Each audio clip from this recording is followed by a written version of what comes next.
Hello, friends. How is everybody?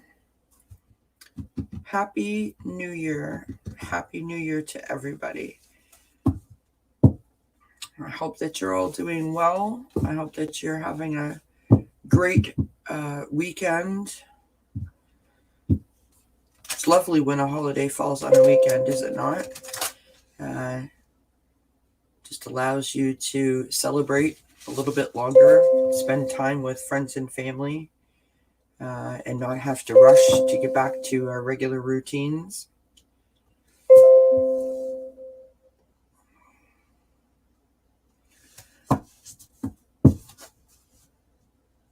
So I just wanted to say again, Happy New Year to everybody.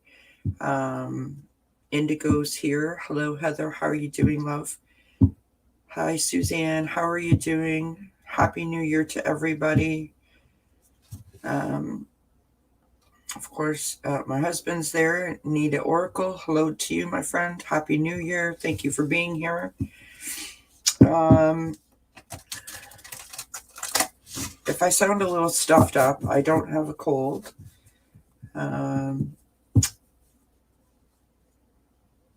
But my oh, hi, Sin. Happy New Year, my dear. Happy New Year. Thank you for being here. Hope that everybody's doing okay. How cold is it there, Suzanne? Because here it is minus 12. Yesterday, I think it was like minus 6, and the day before that was plus 2. This weather is just all over the place, but we're so much more fortunate than other people. Hi, Anna Banana.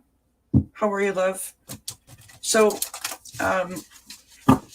just a few things that I want to say before we go ahead and get started. Again, Happy New Year to everybody. This coming Wednesday, you see that going across the screen, January the 5th at 6 p.m. Eastern, for our wellness chat. Heather from Indigo Crystals is going to be here, and we're going to do some healing readings. So I hope that everyone can join us for that. I'm looking forward to it. And I wanted to talk about something else. So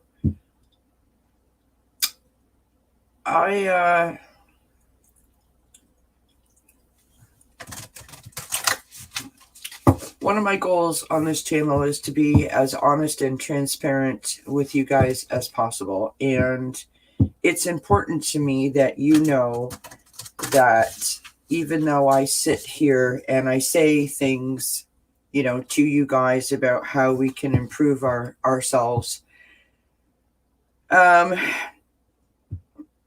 I struggle as well. And so I wanted to talk about something that happened to me yesterday, and because I think there's a lesson in it, right? So yesterday, and I don't want to get into specifics because I don't want this to go wrong, right? I want to speak about what happened, and I want to speak about the lesson and the importance of the lesson. I don't really want to dwell on, the specifics of what occurred. So, as most of you know, I have anxiety panic disorder, and I've spoken many times on this channel about the fact that, I don't have thick skin. I get my feelings hurt very easily. And the hardest part about getting my feelings hurt easily is the fact that sometimes I have a tendency to assume that I've done something wrong, or I make more out of it than necessary. The problem with that, which I know that a lot of people do that. The problem with it, because of my anxiety, is that I will let it drive me bonkers. So I had a situation yesterday where I was invited on another channel, and I went on that other channel. Comment was made to me that I thought was hurtful. it embarrassed me. And when I got off that channel, I went back to that channel to post a comment to say thank you to everyone in the chat, because I got some new subscribers from being there, and I wanted to express my gratitude for that. And another comment was being made about me, and it really hurt my feelings. And I tried to brush it off as best as I could. But unfortunately, my anxiety was already, heightened. And so I sat here last night, and immediately, the nauseous feelings started, the panicky, nervous kind of butterfly kind of type feelings happened. Then I got really hot. I had to take myself out to the car, where I proceeded to stay from about 2 a.m. till 9 o'clock this morning in -8-degree weather, in my pajamas, rubbing my belly. I had my amethyst with me. I had put my anti-stress oil on, and I fought, the idea of being physically ill for about 4.5 hours. And so the lesson there, my friends, is words matter. Words have a powerful impact, and we don't always know how someone is going to react to the things that we say. It is not our responsibility to know that someone else is going through a tough time, or they may be struggling or dealing with something. But the important part is, this community specifically is a community based of people that come from a place of gratitude. And that implies to me that we know these lessons, right? And so I just wanted to say that I think that it's important that we always lead from a place of gratitude, that we choose our words carefully, and that we sort of think before we speak. Because what we do know is that people are going through a tough time, as I just said, and you can really hurt someone. All kinds of things can happen. Friendships can be ruined. Family relationships can be ruined.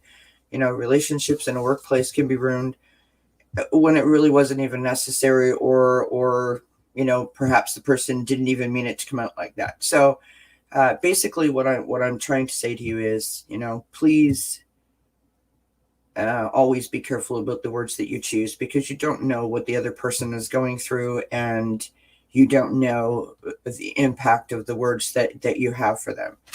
And I have to be honest, I struggled with whether I was going to share that, because, I have felt since I joined this community, in terms of my channel, that I don't really know where my spot is, right? Like where I fit in, or if I fit in.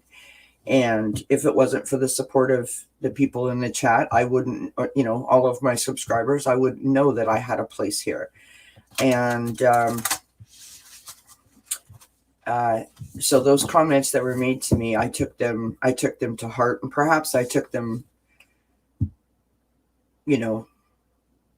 harder internally than they were meant to be. However, I just want, I want to be transparent in case anyone's seen that last night, and I want everyone to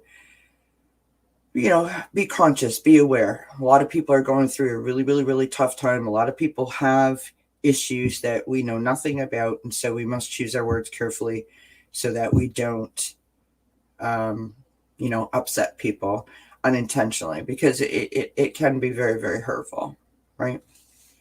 And I want to just close that out by saying that person has, it's not their fault that I have anxiety and that I reacted the way that I did, but it wasn't necessary to make the comments that were made, and I will deal with that in my own way. But let's read some of the comments. Because like I said, I thought that there might be a lesson there, right? There might be a lesson. We've all had that moment where someone has said something to us that has affected us in a less than positive manner, right? Indigo says, excuse me, why do people have to be asshats? I love that. That's so cute. Sin says, hope you see that negative comments directed at you are a reflection of the person commenting and no reflection on you. Thank you, Sin. That is also an important thing, right? Anna says, yeah, I watched it happen and almost unsubbed, then realized it was the person's immaturity of expression, was not intended to hurt, but did. Yeah. Thank you, Anna, for saying that. Suzanne says, that you can click on those 3 vertical dots at the end of a name and chat and block them. You can unblock later if you wish, so you can block so you don't see their comment. Yeah, no, absolutely. I know that. I was on someone else's channel. That's what happened. I was up there on the screen. Anyways, Suzanne says, I have done it when I see someone attack a reader or make a rude comment about others. Yep. Sin says, best to get it out and dilute the hurt. Yep. Heather says, thank you for sharing, Kelly. We are here for you. Suzanne says that person just sent themselves it right back to them, karma. Anna says, from my perspective, it was intended to be a joke. Unfortunately, it zeroed in on a major bullseye. Absolutely. I'm not making excuses. Just, I don't think that person realized that's how it was taken. So anyways, let us move on from that, my friends. I hope that you've all had so thank you for listening, and thank you for allowing me to share that with you guys. I was kind of poking around a few chats today, but I really wasn't feeling the best. But I had a nice, okay, so I made myself a lovely roast beef dinner last night, you guys. It was so good. So good. So today I made myself a little sort of like warmed up mashed potatoes, and I had a bagel, and then I had some roast beef, and I put the roast beef on a bagel, and I sort of had like a hot roast beef sandwich. It was so good. So good, so good, so good. With, of course, a bunch of olives, and because I love my new olives. And then I had about a 4-hour nap, and woke up, and I'm feeling good and feeling like I'm raring to go, except for I've got the sniffles, but that's probably from being outside in the car. So, but can I just tell you that despite the fact that I was feeling like absolute, while I was out in the car, there was just something about the stillness of the night that is just so healing to me, so peaceful, so serene, so I just love the peacefulness of the night. I really, really, really do. I really do. So, oh, you got a new deck today? Okay, well, don't share it with us, because you can bring it on Wednesday and we can break it open then. All right, my friends. So, new moon today. New moon tonight. I think it's tonight, right? Or was it last night? Anyways, whatever. You can still set your intentions if you plan on doing that. The new moon is considered, I believe the name for this new moon is the black moon, is how it is referred. And it is a new moon in Capricorn. What all that means, I don't know, my friends, but that is what I hear. So let us pull from the Moonology deck a card to get us started for I can't believe January 2nd, 2022. My goodness. My goodness. I don't know how we got there. All right, let us...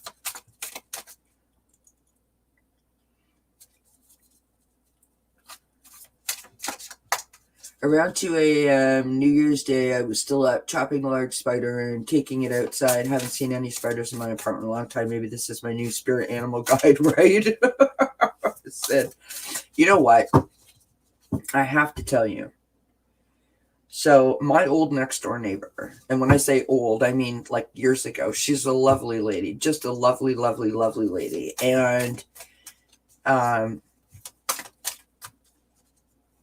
she lived by herself, and she had grown children that lived outside of the home. And you guys, one day there she was, all bandaged up, right? She had her arm in a sling and everything. And I was like, oh my gosh, what's happened? Are you okay?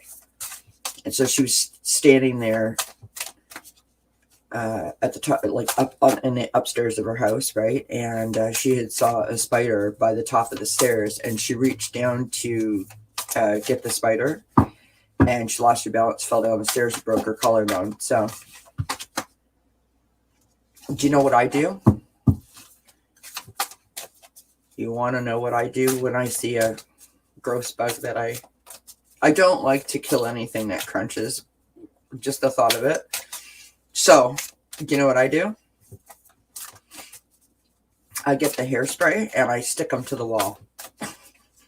And then I call my husband to kill it or to get rid of it or whatever. Which is, really bad. But yeah, that's what I do. Yes, of course. And when you had cats, you never had spiders because they do that. They look after that department for you, right? Although it's funny, the little kitties are all into it. The older kitties are like, yeah, I'm busy.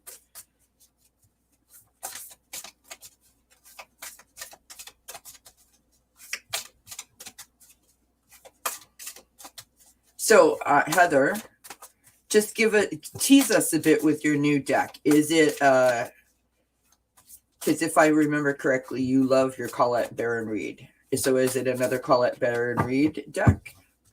Is it an Oracle deck or a Tarot deck?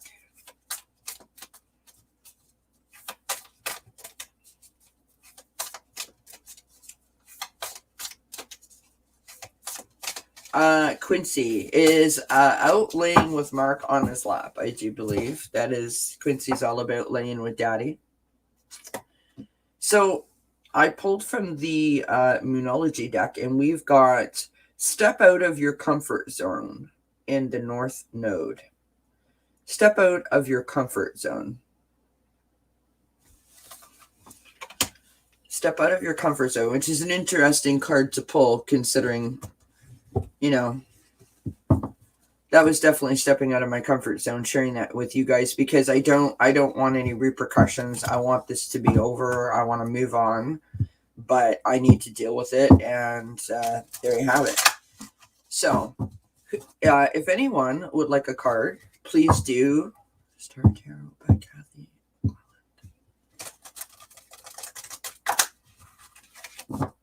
I don't know that I know that deck. I'm excited for you to bring it on Wednesday. We'll do some healing readings with it.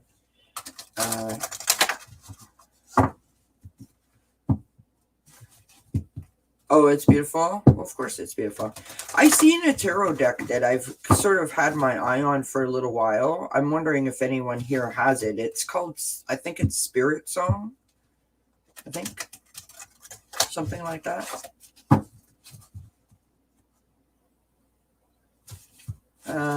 Yes, I have been pulled out of my comfort zone for sure. All right, so let us pull from the Zodiac Moon deck. I really like this Oracle deck. Let us pull from here, my friends. Oh, Suzanne just looked it up. Yep.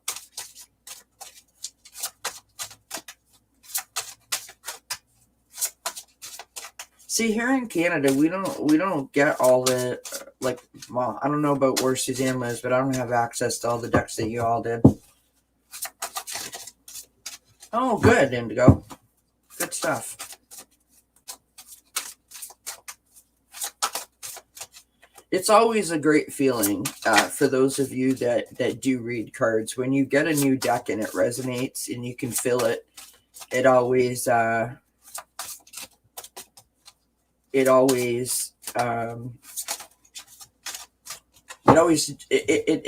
can't really like articulate it. It's just a feeling that you get within you.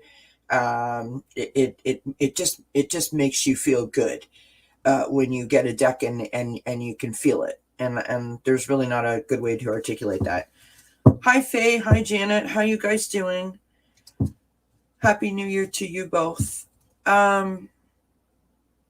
Faye says, Kelly, I'm just about to get my first deck, and do not know what deck to get. Okay, so Faye, are you talking about a tarot deck, or are you talking about an oracle deck? Let me know, and I will give you a thought or two on that. Hello, beautiful people. That's so sweet, Janet. Thank you. Yes, I go on Amazon and I look at the decks, but the problem with the Amazon is quite often there isn't a lot of pictures or whatever the case may be. So unless someone's left a review, right? If someone's left a review, then you can sometimes scroll down into the review section and see the pictures, but sometimes it's like a lot of work. Okay, so which would be easier to read? Well, the tarot cards. Okay, so here's my opinion on tarot cards. Tarot cards are not difficult to read. There is the whole basis of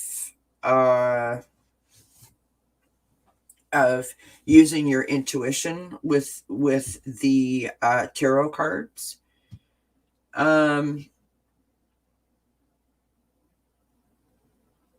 I'll be honest, I prefer oracle cards. There are oracle cards for everything. Like for everything. For astrology, for plants, for herbs, for essential oils, for self-care, for surrendering to things, for manifesting things. You really need to figure out what it is that you are trying to get from an oracle deck. Whether you want an oracle deck. So for example, you could get an oracle deck like this one here, which is the Soul's Journey, which has, a little picture and a little message on it. And then, of course, has a book if you wanted to go more in depth. You could get an oracle deck like this one here, for example. And I just pulled the top card off of here. So this is the Power of Surrender cards by Judith Orloff. And there's a lovely message on the card. But they're inside the box that there's no book that goes deeper into the message. So it really is dependent on what you want the oracle deck to do for you.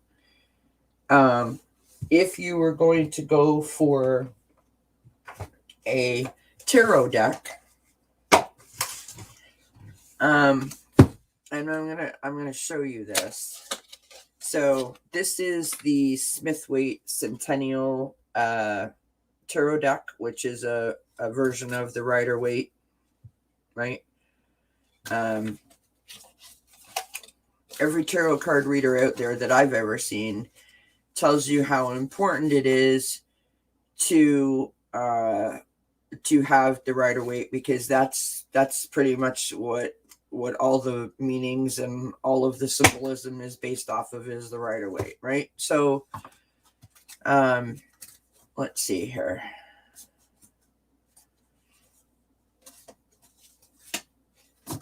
All right, so if you take, like, that's the back of them, right? And if you take this is the Five of Pentacles.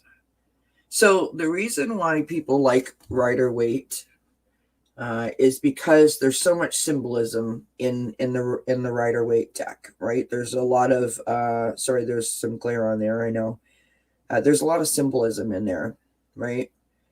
And so if you're going at this from an intuitive standpoint, there's lots of imagery for you to look at and be able to pick things out of this picture so that you can pass the message along, if that makes sense.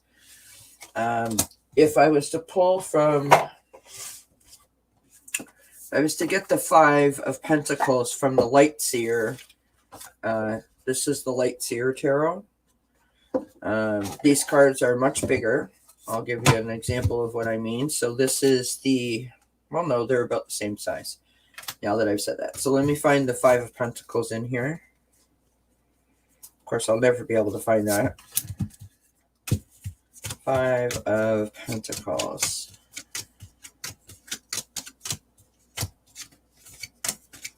Five of Pentacles. Really what you need to do is you need to find a deck that speaks to you. So maybe you're into animals, or maybe you're into colors. Maybe you're into symbolism. And so it really is dependent on what you like, right? The Light Seers deck is beautiful, Suzanne, absolutely. Yeah, I don't know anything about the Kippers or the Lenormand deck. I mean, I like them, and the images do speak to me personally. So it would be interesting to dive into that. But I'll be honest with you, I wouldn't even know where to start when it comes to Lenormand or Kippers. So this is the Five of Pentacles in the Light Seer deck, right? And then this is the Five of Pentacles in the Smith-Waite. So it's not that they're vastly different by any stretch of the imagination. The point that I'm trying to make is which one speaks to you. Are you more like a modern version, or are you more the traditional, right? That's really what it is. What speaks to you, right? And I don't know that answered your question, Faye, but that would be the best advice that I could give you. So like people are saying, right, go on to Amazon, look through a couple of pictures of a couple of decks, see if anything speaks to you. Indigo has mentioned to me several times that there are pictures on Pinterest for decks. So if you have Pinterest, or if you go onto Pinterest, you could maybe look at some decks that way and just see if anything speaks to you. Because it's not the same for everybody. And I think that's the important bit, right? They're not the same for everyone. There's also the intuitive decks that you can get, which are the decks like Andrea from Lilac Lantern has, or the character deck is a what they classify as an intuitive deck. So not your traditional tarot card deck with 78 cards in it, but it's all based on imagery, which would be totally up to your, or open to your interpretation as to how you view the picture. So there's also that. So hopefully I answered that for you. Hi, Gina M. How are you, love? Happy New Year, my friend. So I pulled this card here, which I just love. The sun, the dolphins. I mean, it's beautiful, right? Sun in Aries, card number 1, new beginnings, a leap of faith. And that is the card that I pulled when Sin said, let's pull a card for the new year, which is lovely. A leap of faith, new beginnings. Gorgeous. I can't think of a better way to start off the new year than that, my friends. Hi, Cartomancy. How you doing, love?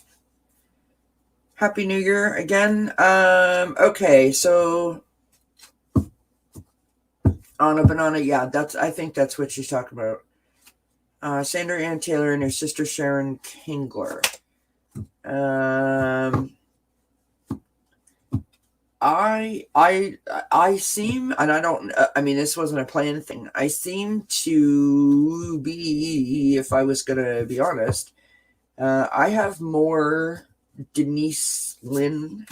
I mean, I have a couple of her decks, but I don't really have a particular author that I gravitate towards. It's more about what the card is saying to me when it comes to Oracle cards, if I was being honest. Oh, they're from Ohio. Cool.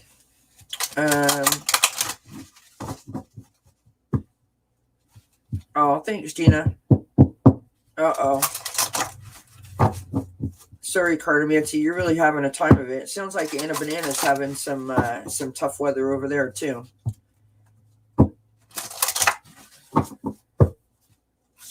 Yeah, I apologize, you guys. I haven't done my my top 10 tips or my pick-a piles, but I'll definitely be doing those and having those up for tomorrow for you guys. And hopefully you guys like those. Yes, I know you love Colette Baron Reed. You know, it's funny. The other day I went on Amazon, and speaking of going on Amazon and looking at cards, and I probably have about 20 things in my wish list, which is just ridiculous. Just saying. I need to get eight jobs just to be able to pay for all my cards. But hey, it's all for good reason, right? Yeah, Suzanne Cardamancy's been having a time of it where she is with her weather. All right, and again we pull our favorite card, Cherry. Live an extraordinary life, from the language of color. Cherry. Live an extraordinary life, from the language of color. Now that's one of my favorite Oracle decks, the language of color. I love it. And I can't really explain why. I just do. All right, my friends.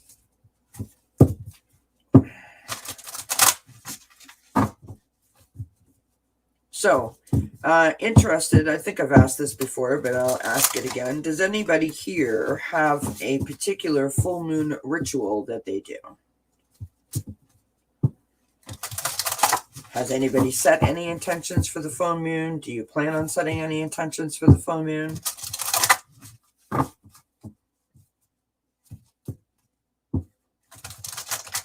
Curious. I am curious about that.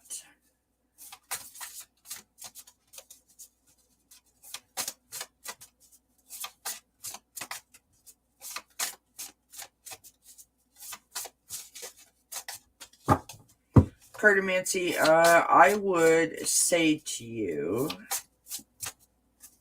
that if the worst thing that you can do is turn your water off, right?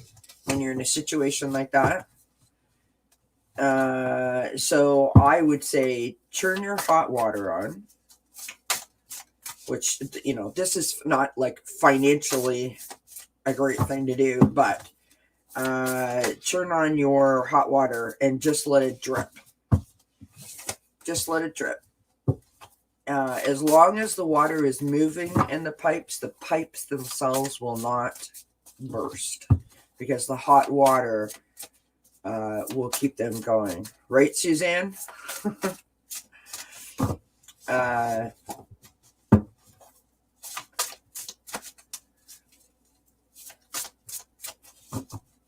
Oh, cool, Janet. Yeah, I've seen that deck a few times and wondered to myself about that deck, the 4 elements, or 4 agreements. I mean, sorry. Yeah, good. That's a good way to do it. All right. So from the Sacred Forest, we have Moonlight Enchantment Magic. I love the image on that deck. Magic. Gorgeous. Gorgeous, my friends. Gorgeous, gorgeous, gorgeous, gorgeous.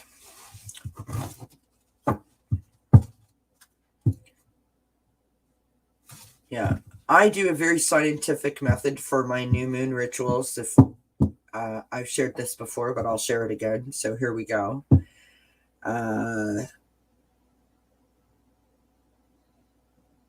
We So when we have a full moon, where my house sits, the moon goes right over top of my house, and so well, it doesn't go right over top of my house. It kind of goes around, like sort of beside it, if that makes sense. So what I do is I write my intentions out on a piece of paper. I stick them in a baggie, and I tape the baggie to the window.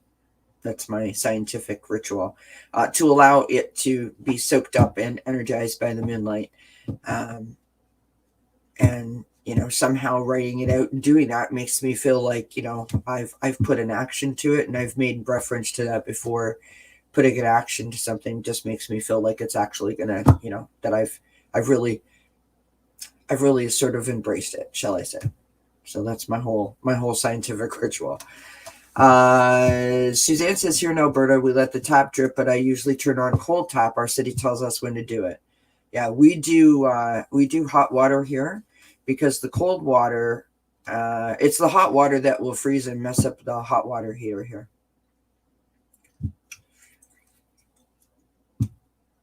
And light a candle and sit and meditate. That's cool.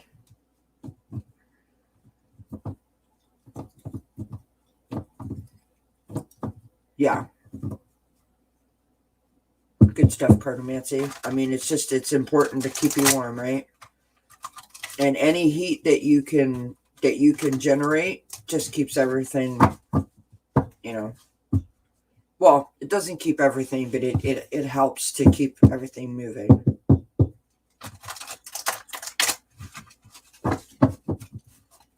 That's funny, Anna.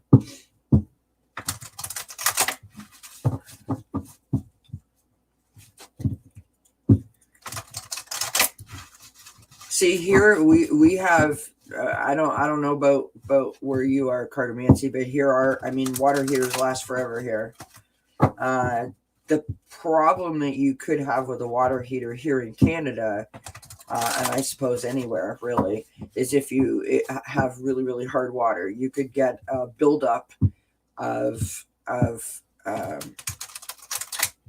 calcium or other such elements that will peter it out. But if you rent your water heater, if you don't own it, if you rent your water heater, which we can do here, then it will be looked after under warranty. So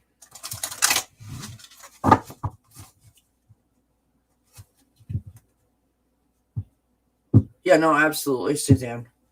Yeah, I just think it's interesting to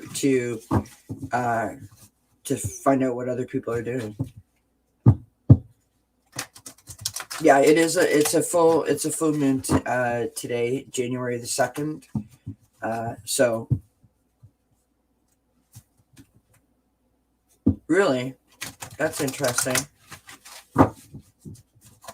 It's probably because of where you live, Suzanne, in terms of the temperature, I would think. Mine is gas, so it's good. Renting would be good, but they don't do that here. Gotcha. Yeah, we have rental companies here where you can rent water heaters. So we've always had a water heater that we owned that was electric. In all the houses that we've had, that was just what it was. And when we moved here from the city, our water heater was gas. And wow, it was a rental. And we were, wanting to replace it. And everybody told us not to because the water was really hard. And we were here for, 2 years, and we had to have the whole unit replaced. And then we had another issue with it a couple of years after that. So I understand why. Because the water is so hard where I am.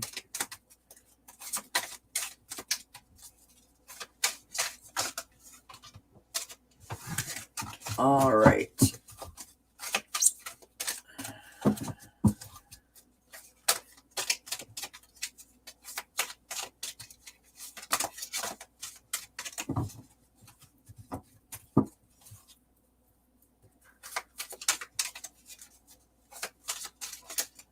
Ba-da-ba-ba-bum, ba-da-ba-ba-bum.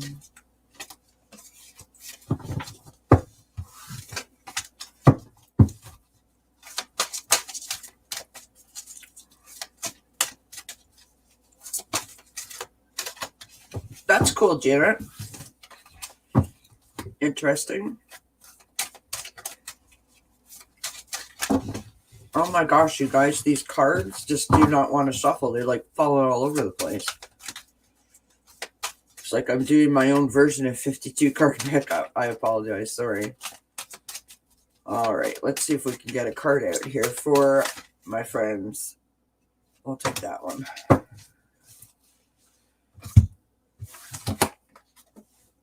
We only need to watch the sink in the kitchen because it is close to the outside wall. My dad put a light under the sink to keep it warm.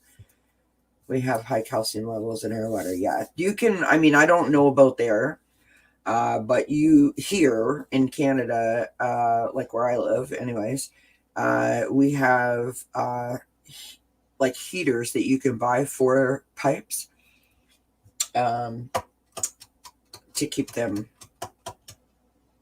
keep them moving and running and stuff.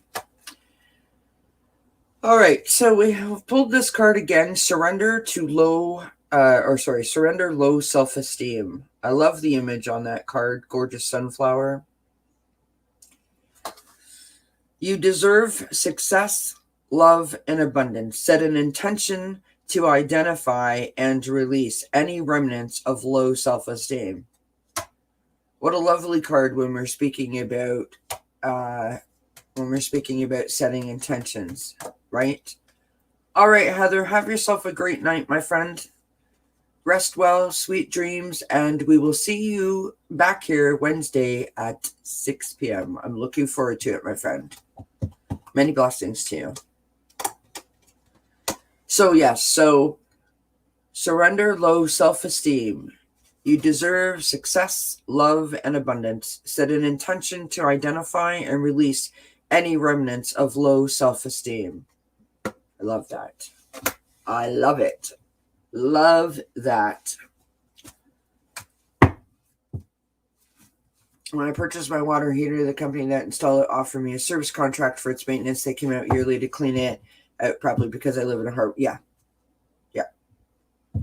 Which, it sounds like one of those things, like when you buy a television, do you want the extra warranty? And you're like, yeah, well, whatever. My other TV lasted me for 10 years. But the minute that TV goes, whatever, you're like, damn, I wish I had bought the extra protection. So when those kind of things go wrong, and if you've ever experienced it, which double touch wood, y'all have not, if those plumbing pipes burst, it could be thousands and thousands and thousands of dollars of damage. So, a couple extra dollars is not necessarily a bad investment to, if it helps to protect you from that, right? To keep that running.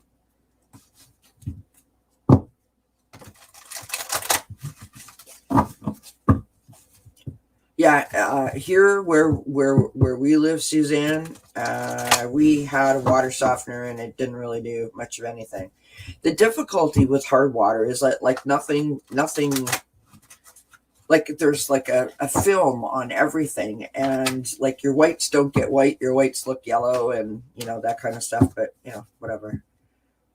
Even when you wash the cars look gross. Ha ha, funny husband. Yeah. Well, that's a good idea, Suzanne. I know putting a candle under upside down pot generates heat. I love that.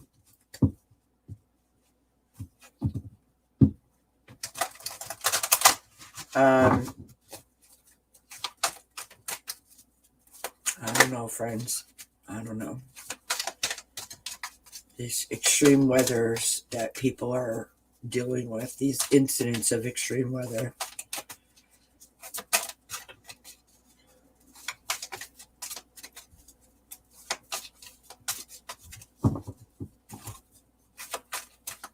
Yeah, I mean, it is what it is, right? When it comes to the hard water, it's not fun, but whatever.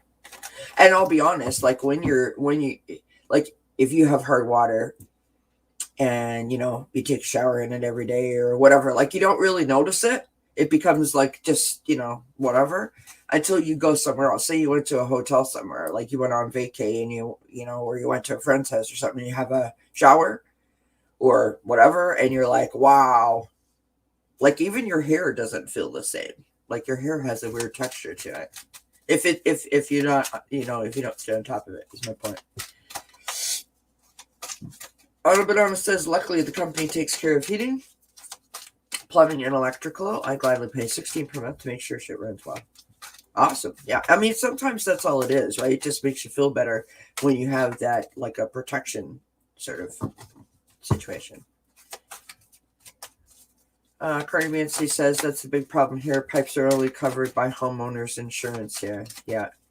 So there's a couple of things that you could do, Cardi Mancy, but I don't know like what kind of house you have.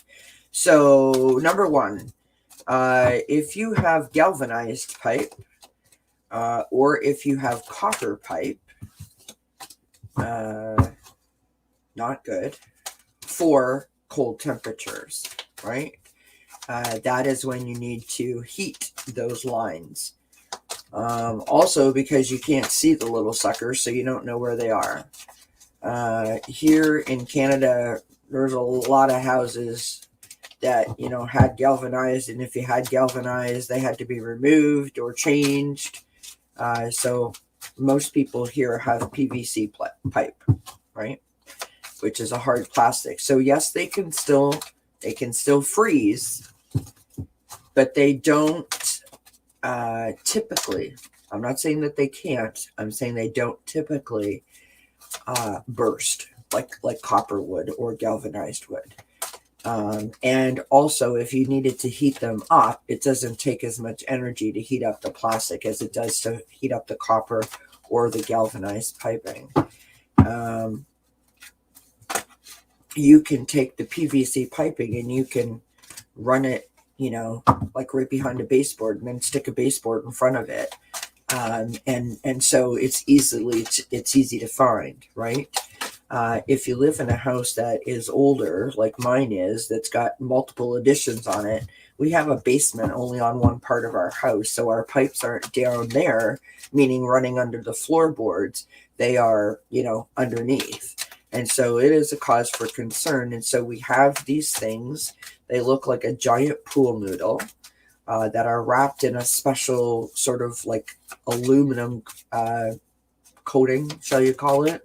And people will put those on their pipes. So it looks like a giant pool noodle. It's got an aluminum covering on the outside of it with a slit, and you stick it up over the pipe, and it just gives an added extra insulation to the pipe. So I think that's what Suzanne was saying when she was talking about wrapping the pipes. I don't know the name of it. But it looks like a giant pool noodle and has like almost like a Teflon aluminum coating on the outside of it. And they do that to insulate pipes to help. Your best bet is to remove your pipes from any outdoor, I think Faye was saying that, any outdoor or outside wall of your house.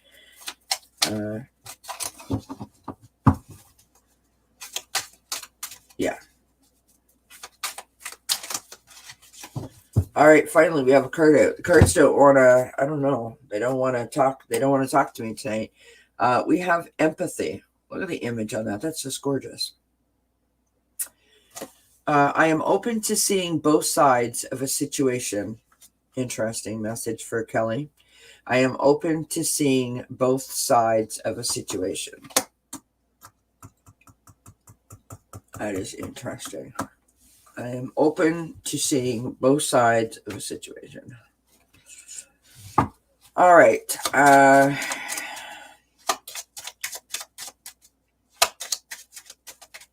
Yeah.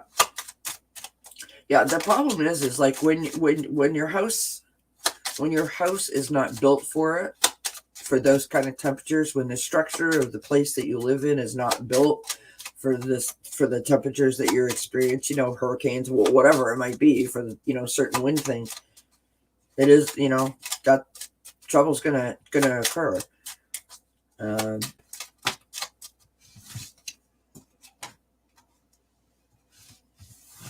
Yeah. Yeah, that's what I meant by the pool noodle, Suzanne. Yeah, it looks like a giant pool noodle.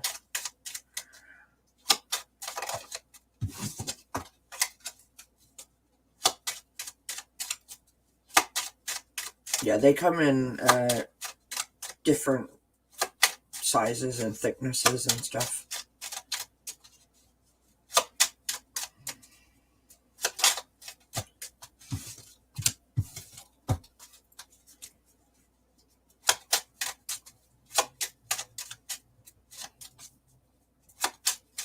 Yeah. That's a good, that helps too.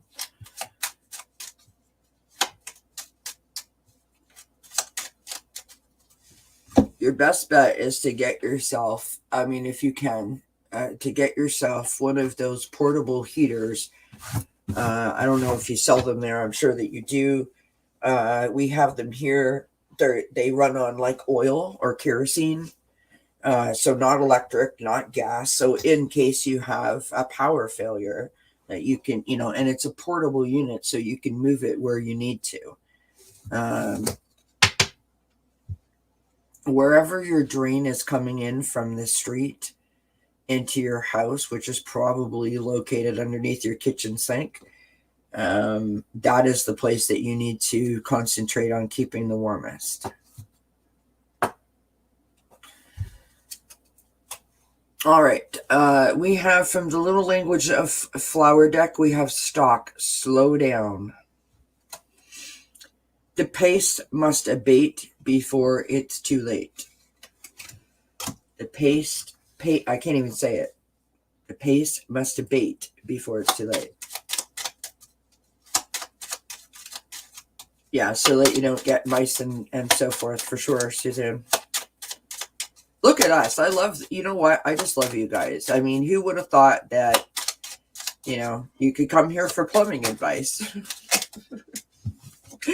Oh, I love it. I love it. And it's so kind of you guys to be helping Cardmancy with, Oh, and who's here? Charlotte's here. Hello, Charlotte. What are you doing, baby girl? Hey, sweetheart. Want to see everybody?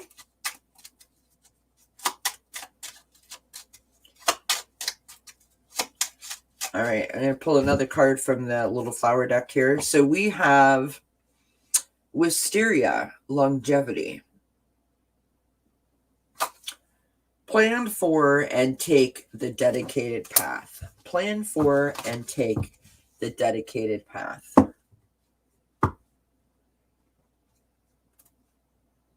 Well, she absolutely is she not, Suzanne? I love it. I love it.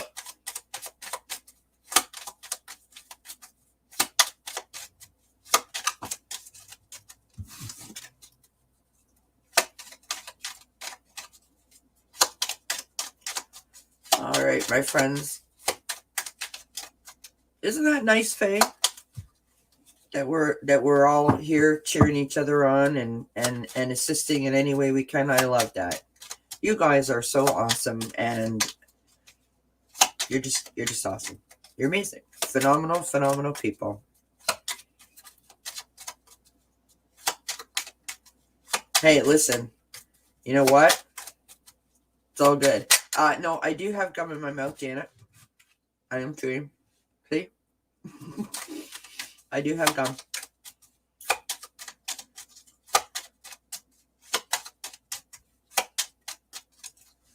All right, my friends, we have security from the root chakra. Security. Sorry, there's like a big glare on there. That's worse. Sorry. There you go.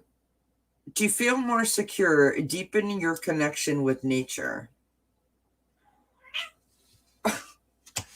Well, what is the matter? Do you have something that you would like to share with everybody?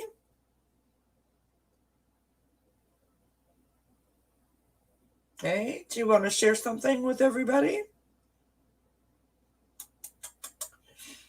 Did you all hear that? That little meow. She does that a lot. Like if you don't acknowledge her when she wants you to acknowledge her, she makes that little like, hello, I'm here. Pay attention to me, Mom. Hey, you want to say hi to everyone? Oh, such a good girl. You want to come say hi?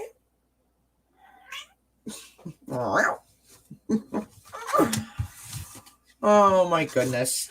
My wee Charlotte. My wee Charlotte. Let us pull a native spirit deck. Yes, a bunch of heads are definitely better than one. All right, my friend.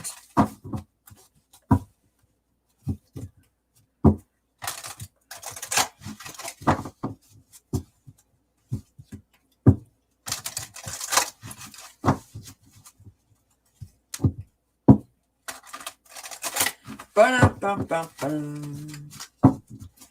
Ba-dum-bum-bum-bum-bum.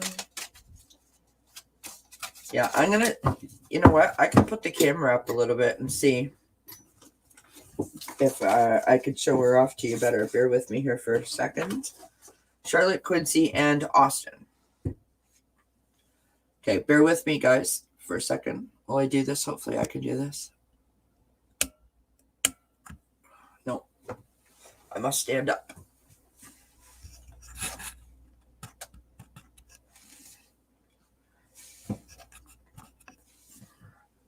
There she is. Hi, sweetheart. You want to say hello to everybody? Such a pretty girl. Such a pretty girl. Hi. Oh, hello, darling.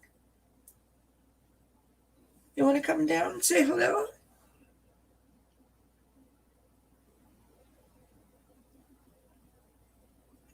She wants to get on the desk.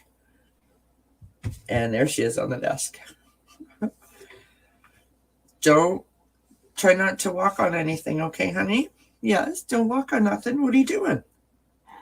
Yeah? No, come here. Come here. Come. Look what I've got. Look what I've got. Look. Oh, what's that? What's that? Hello. Yes. Hello. Hey, you want to say hello to everyone? They want to see you. Well, now that I've moved the camera, now they can't see you. Come here. Come here. You can see your tail, of course. Oh, my goodness. All right, hold still, hold still, hold still, hold still. Don't freak out. Everything's fine. Mwah. Mwah. Say hello. Mwah. Yeah, she doesn't like to be held. She's not really a cuddler. Are you? No, she's not a cuddler. Nope. But she loves to sit in the lap. And she loves to sit underneath the blanket. So let's see if we can get her to sit on my lap. You want to sit on Mommy's lap? What if I put the blanket over you? You want to go under? Yes. Go under. Oh my goodness, that's fun. Yes. There you go, darling. There you go. There you go. Oh, yes. There you go. Yes, that's true. She is a bit of a daddy's girl. She definitely, like Mark can hold on to her. I can't. Yes. Oh my God. Oh, thanks, Suzanne. She's a pretty girl. So many of the readers have furry families. Yes, they most definitely do. There's lots of us out there that have them. Oh yeah, she is definitely, the definition of a cat, right? She is got that independent, like, I don't really need you. You work for me, I don't work for you, right? You're here for me, not the other way around. Attitude. What are you doing? Well, and you're out of here. Be careful, please. I have a candle going over here, and so Well, you just... She apparently didn't like going down underneath the blanket. Do you want to stay here and say hello? Because I can move the candle for you. Do you want to stay here? Let me move the candle. That's okay. We'll move the candle over here. Yes. Here, sweetheart. Come. Come. Oh my goodness. Sorry about that, folks. Oh, you can see her sitting there. So cute. So cute. Yeah. Can I just tell you guys that the other night, so I love olives. I've said that before. And so there's nothing better to me than olives and turkey when you're having like a sandwich. Don't ask. I don't know where that comes from. So coming up to Christmas, I got a jar of olives because I wanted to have them on standby. This little one over here, I'm having a sandwich one night, and she's sitting on the stool in front of the living room chair, right? The ottoman. And I'm sitting out there and I'm eating my sandwich, and she is stretched to the max. Hind legs on the stool, front legs on the arm of the chair. And she's trying to get one of the olives off my plate. And she starts to lick it. And I'm like, what are you doing? That's bad. Get down. Well, now she's sitting back down and she's looking at me, and you can tell that she's working it out in her head. When is it going to be the right time? And all of a sudden the paw shoots forward and she tries to like fling the olive off my plate. Mark just took a shot of her last week. Found her underneath the living room area rug. She had folded it over and she was hiding in it. So she's fun. Hi, Quince. What are you doing? Sin says I had a cat who would snatch black olives off pizza Lafayette. Yeah, I used to have a cat that would eat cheesies.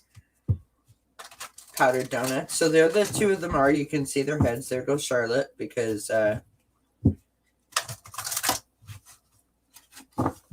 Quincy's coming here now. Quincy, you want to come say hi? You have a request, darling. Yes, my sister actually got me that sign, Faye. It's really cute. The dogs have owners, cats have servants. Yeah.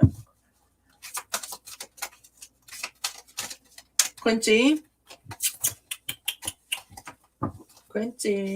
Austin. I don't know where they all are.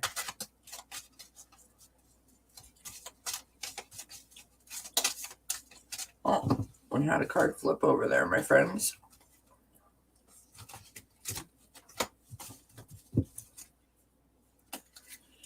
All right, so from the Native Spirit Oracle deck, we have Shapeshifter. I mean, that's a beautiful image on that.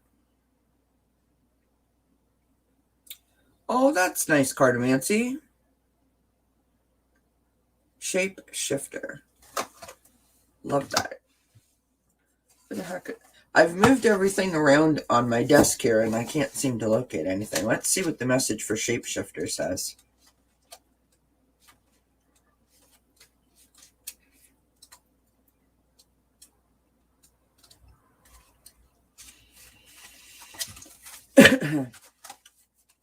Oh, Austin's out there with you? Okay. You can be anything you desire. Let go of attachment to your identity. See the world around you with new eyes. Be malleable. Experiment with different ways of viewing reality. See the point of view. Sorry, I need to change this camera now because now I feel like I'm sitting on the floor. There, that's better.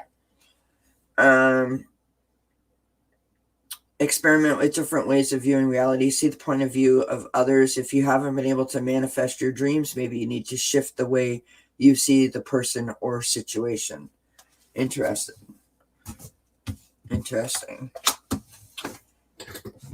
So the non-smoking thing is not going well. I'm not going to lie. After my situation yesterday, I kind of went by the wayside.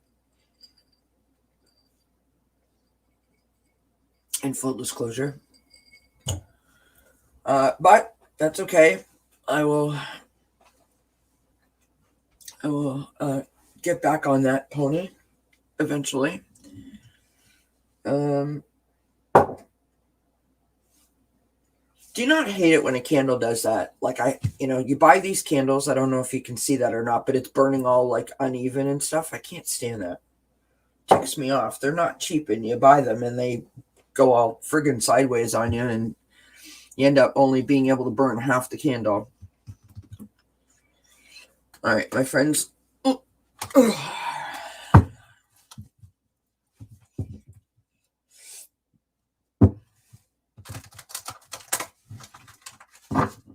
kind of cake did you make, Mark?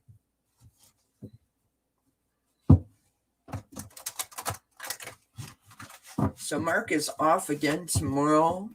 Here in Canada, we get a day for New Year's Day. I don't know about you guys and wherever you may be. So Mark has another day off tomorrow, so that's lovely. Which is good because we have about 9,000 loads of laundry to do. And he was such a sweetheart. He cleaned the whole entire kitchen today and yesterday, I think, too. Very kind of him. Appreciate it. So we're going to take all the Christmas decorations down tomorrow. And get the house back together. Even though I was supposed to be doing that yesterday, but that didn't get done.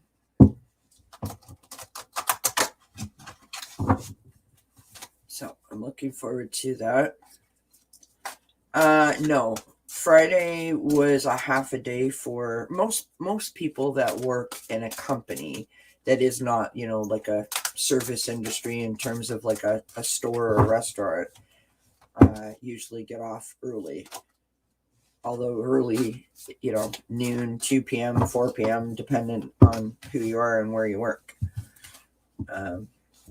So it's New Year's Day. That's the holiday, not New Year's Eve. But when it falls on a weekend, some companies will give you a day in lieu of. So you could choose to take the Friday or the Monday, I guess, right?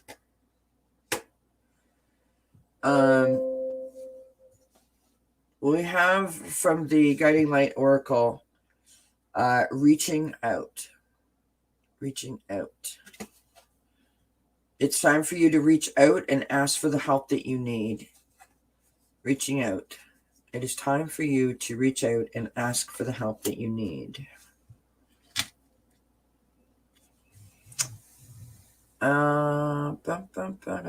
Was there mail delivery? Yes. Yes, ma'am. Mail delivery was going on.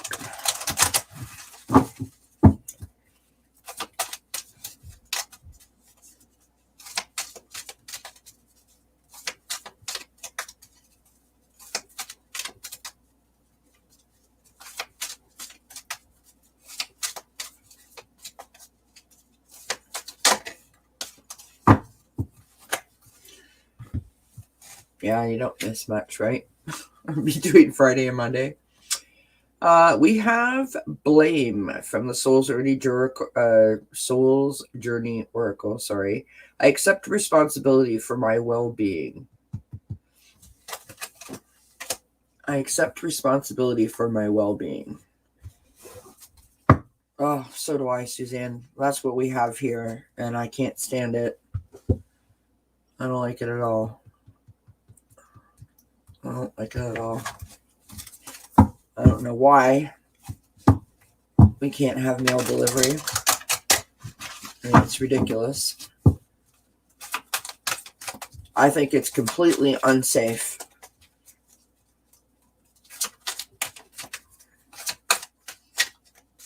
And in so many fashions, right? Either the weather or the snow or like the rain, that you got to walk through. They don't plow it. It's not accessible for you, for the mail person, or you got to walk out to it, right? Things don't fit in it like they would fit in your mailbox, and I'm always like, there's people standing there watching you, and it's just, I don't like the whole thing about it. I just think it's wrong. I just think it's wrong. There's no reason why here in this country we can't afford postmen to go to your house, for God's sake. It's ridiculous.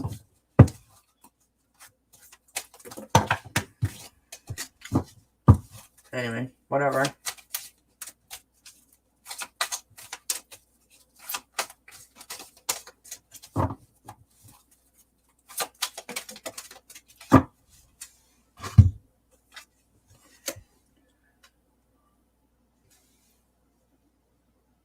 Yeah, absolutely, Suzanne.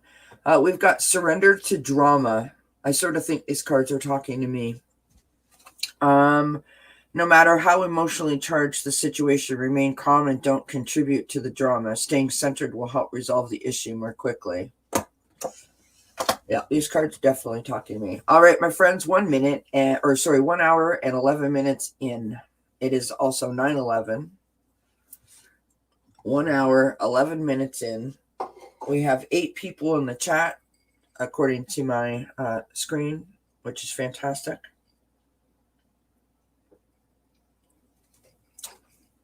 Whoops, I'm putting my drink in the wrong spot.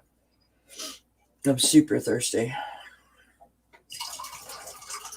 Filling up my glass. Ugh.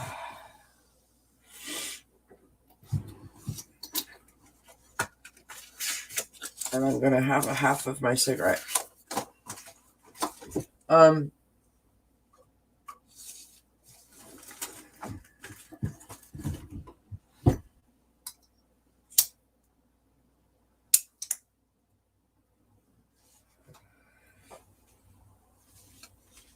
Yeah, you definitely do need a truck when you're dealing with this kind of weather, right?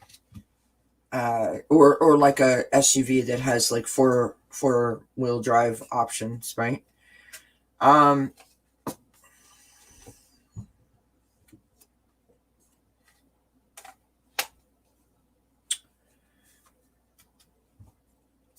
want to ask you guys something. What was I going to say? I was going to ask you guys something, and now I don't remember what it was that I was going to ask you, which is fantastic. Oh, you just opened up a bottle of wine, Suzanne? Go for it, my love.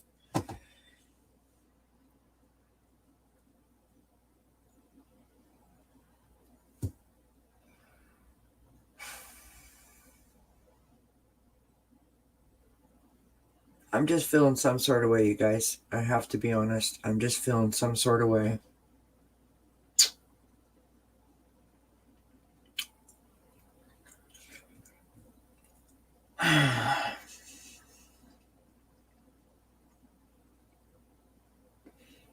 But it's helped coming on tonight.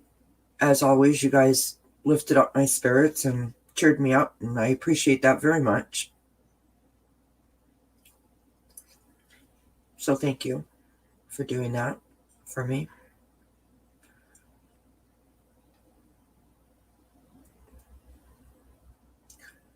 Does anybody have anything that they want to talk about, or do you want me to just keep tossing cards? Anybody want a card specifically?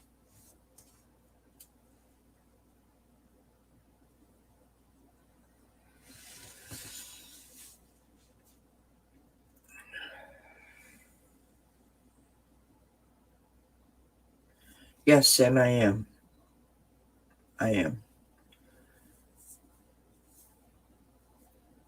Yeah,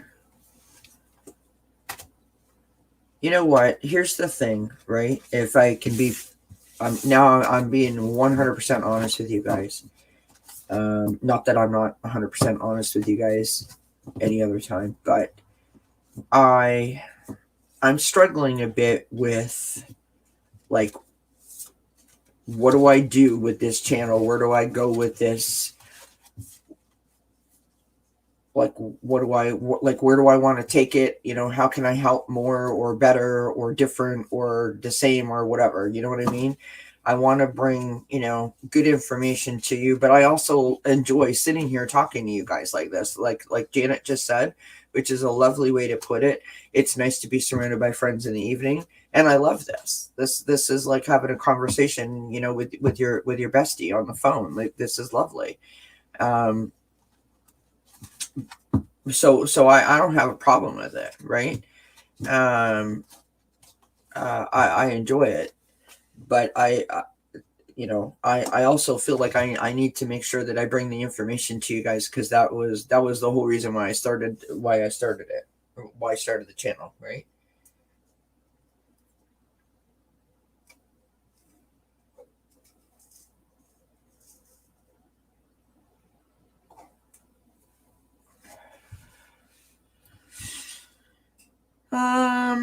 Panic anxiety can drain your energy. Don't worry now about what will be. No, absolutely. It's funny. I just, I have always, had a very high bar for myself, and I've always, um, like I've said before, I have thin skin. I want everyone around me to be happy, and when I feel like people aren't, that's when I get, when I get upset. But not. I don't like usually take it personally. What happened yesterday, I'm not really sure why it affected me the way that it did, other than to say that, I mean, I was surprised by it, right? And I'll be honest, I I have thought about pretty much nothing else all day, but not about what happened, but about how to move forward from it, how to handle it, how to deal with it. You know, that's what I've been thinking about, because I don't want to dwell on it, and I don't want, but I also don't, I don't want to just dismiss it and pretend like it didn't happen. And so I thought that, I tossed a few ideas around, and I thought that the best thing that I could do is come on here and say what I needed to say, and remind everybody that words are powerful, and they could have an impact on someone. And so we have to be careful, sometimes things that we say, right? Um, but yes, to Sin's point about the anxiety can drain you, friend. I mean, honestly, it's like fighting a cold 365 days a year. Really, is what's like. One thing I've learned is not to share my spirituality with family or neighbors and acquaintances. Yeah, some people just. You know what's really funny about that statement, Suzanne, is that some people are so opposed to change that they will not allow themselves to sort of to what's the word I'm looking for? Some people are so opposed to change that they won't allow themselves to just sort of see it for what it is. Do you know what I mean? Yeah. It's interesting that you say that, Anna, because I've tossed around that idea all day long, and you know, I know you know exactly what I'm talking about, and it was. I was surprised. There's really no other way to put it, but. I'm gonna share this with you guys, and listen. I'm not saying anything about any other readers, because there is a lot of amazing people, readers, and I'm using that term. I'm putting everyone in a group. There's a lot of amazing readers in this community, and we all have good days and we all have bad days. But one thing that I have learned of being on here for just shy of 2 months is.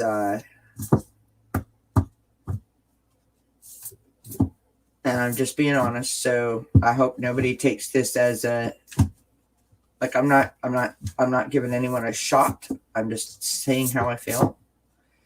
It is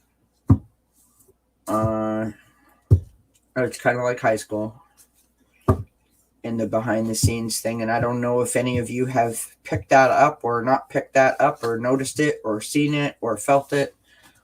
I don't know that you even care about it, to be perfectly honest, but it is.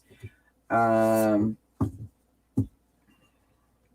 is a little bit of that clicky, high schooly kind of vibe that can happen, and when you're trying to fit in,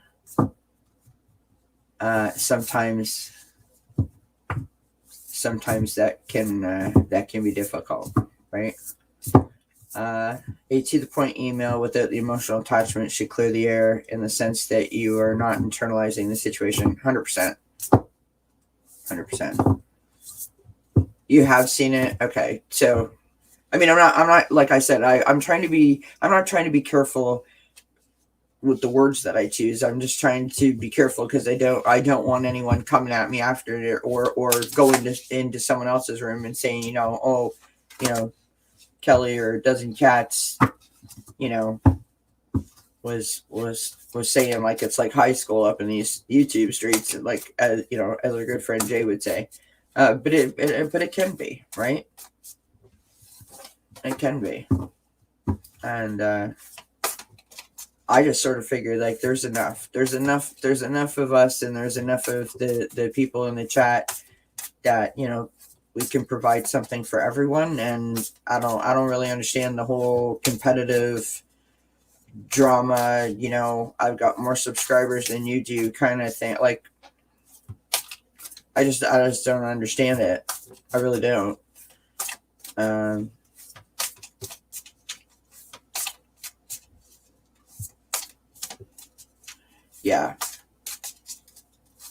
Carter, we see some people never leave high school. It's true enough, my friend, for sure. Anna Banana says, actually, that is part of the reason that I have a hard time deciding if I want to start my own channel. I am liable to alienate a shit ton of people. Here's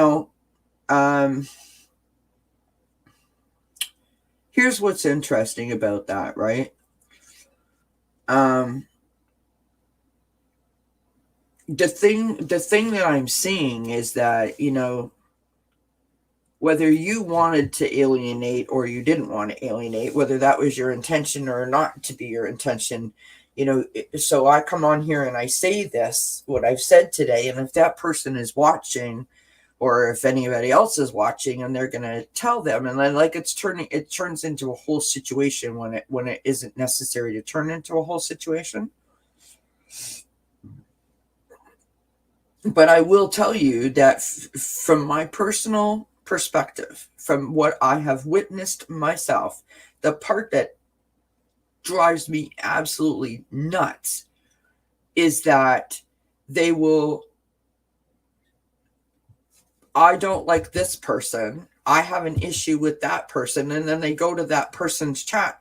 And I'll be honest, I've done it myself. I've said that I don't particularly, vibe with that particular reader, but yet there I am in their chat. But because if I go into their room, because they're on, and, Anna Banana's in there, or Sin, or Cartomancy, or Suzanne, or whoever, is in there, what am I going to do? Not say hello? Of course I'm going to say hello. And now I'm saying hello to everyone. And now it looks like I'm supporting that reader. And so it can be taken like different ways, but I just sort of go by this rule, right? When I came here, I said I was going to be as honest and transparent about my personal experiences with anxiety. That situation that occurred yesterday made me feel some sort of way, which then made my anxiety rear its ugly head, and that it affected me all night and all day. And that is why I brought it up, not because I wanted to make anyone look bad or whatever. And I thought that the lesson behind that was that we have to be careful about the words that we use. And so that's kind of where I wanted to address it on this channel, because it was important. And if I show up and I'm not the me that you guys expect to see, you're going to see that something's wrong, and then you're going to ask me, and I don't want emails asking me if I'm okay, or I don't want anyone in the chat like, oh, is Kelly all right? So I thought that's why I needed to say it, right? Sorry. So to answer your question, Anna, here's what I say. You are a smart, intelligent lady. You have a sense, a feeling. If your sense or your feeling tells you that you would benefit from starting your own channel, I 100% encourage you to do that. And if you happen to alienate a shit ton of people, as you put it, then they weren't meant to be part of your journey, right? I mean, I'm not going to beg anyone to be my friend. If you come here, then I would assume that you come here because you want to be here. I'm not going to put a gun to your head and hold you hostage to do it, right? And that's where I was going with that. I think that you would have great success at a channel. I would love you to come on here. That would be fantastic. Sin says this is about the only chat that I come on. Oh, Sin, thank you. That's very kind of you. That means so much to me. Thank you. That you feel comfortable here is why I'm saying thank you. That means a lot to me. Thank you so much. Cardamancy says, luckily the click is small. Sin says, most readers I watch just lurk for the most part. Hear you. Suzanne said, I've experienced a few readers criticize other readers, and I limit my interaction with them, but I continue to treat them the way that I would like to be treated. 100%. Honesty is the best policy. Why say you resonate if you don't? Exactly. Listen, when you're out in the street, meeting people in the grocery store or whatever the case may be, you don't vibe with everyone, right? There's people that you feel connected to, or that you feel a connection with, and there's others that you just don't. I mean, as long as you're civil and you're polite about it, right? Or right? Oh, sorry, Janet. Okay, so Janet, I was on another program yesterday, and some things were said, and my feelings got hurt, and I was upset. And so then my anxiety got the better of me, and I was pretty much up all night dealing with the ramifications of having anxiety panic disorder. And so when I came on here today, I wanted to be honest and say that had occurred, and that it was, I wanted to find the lesson out of that. And the lesson was that we have to be careful about the words that we use, because we don't necessarily always know what someone might be going through. And it is important to me that I say that, right? Words can be a powerful thing. They can either, put you down, or they can lift you up. And so we have to be conscious of sometimes of the words that we use. And that really was the lesson that I took away from it. And that's what I'm referring to. I'm sorry. Anna Banana says, oh, definitely I was going to email you last night, but didn't want to assume that I knew what you were going through just because I saw it. Oh, yeah. Anna Banana, I don't know if you know what my email is or not, but I'm going to put my email in the chat. And I want you to, you don't have to send me an email. Well, I want you to send me an email just so I have your email. Because I want to say something to you about that. Whoops, I'm writing down the wrong email. Ha ha ha.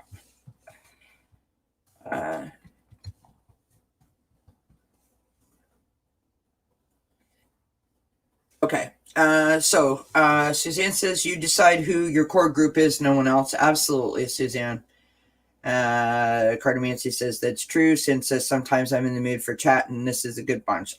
Well, and listen, Sin, there is no greater compliment to me than someone to say to me that this is an environment that they feel comfortable in, and I appreciate that so very much, because that exactly was my goal. So thank you.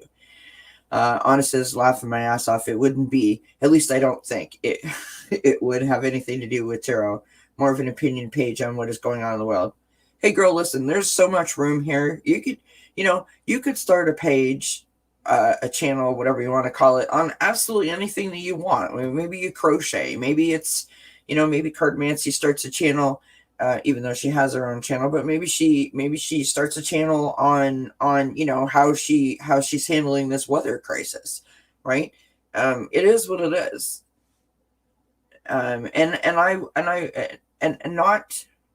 not to go beyond that, but I will also say that I know what you mean, why you're saying that, because as I've said many times, I struggled with, where do I fit in within this community? I wanted to be part of this community because I love this community, but I didn't know that I would be accepted and or where I actually fit in.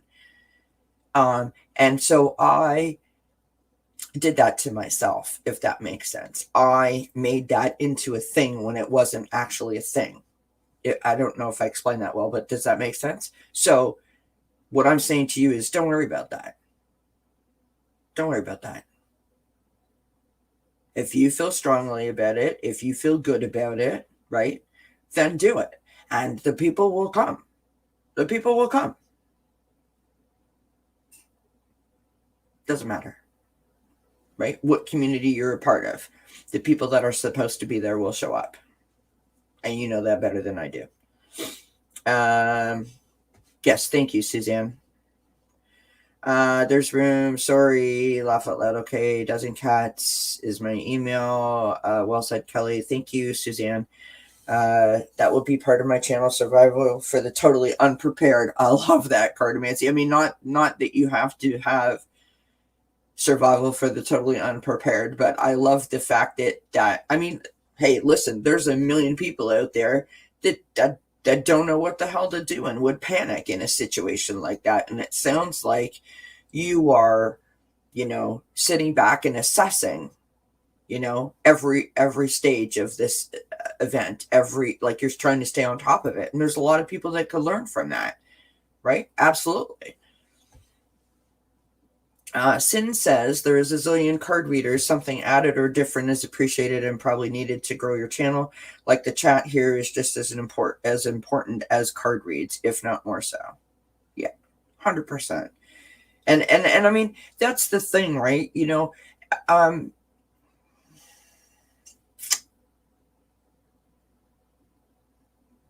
When you're talking about, and we've mentioned this before about selling yourself, or when you look at your resume, right? The reason that one might do that is because you sort of feel a bit stuck, a bit stagnant, like you're not really sure what the next move is, where you want to go. And I don't know about you guys, but I forget some of my achievements. I forget all the things that I've done, because I'm not 25 anymore, right? I've got 30 years of experience behind me, and I forget some of the things that I've accomplished and that I was a part of and that I contributed to, et cetera, et cetera, et cetera. And so sometimes we need to remind ourselves that, if we have an idea, you don't necessarily need to know the whole entire plan going into something. In some situations, you don't need to know all of it. Have a concept. Sounds like you've got one on it. Start a channel. What the hell is it going to hurt, right? It is kind of my point, right?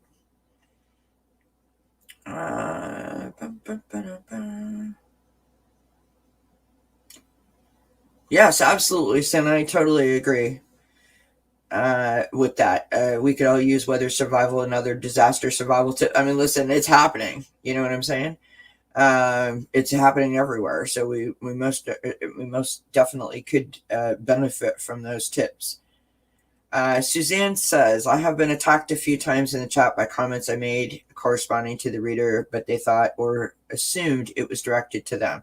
So I had to explain my comment. Issue solved. Yeah. I've had that also happen to me.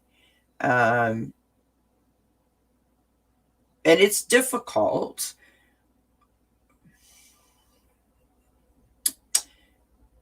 Two reasons why I think it's difficult. One, because when we come to this community and we all say, it's such a lovely place, and everyone's so supportive and everyone is so kind and wishing you love and light and all that kind of stuff.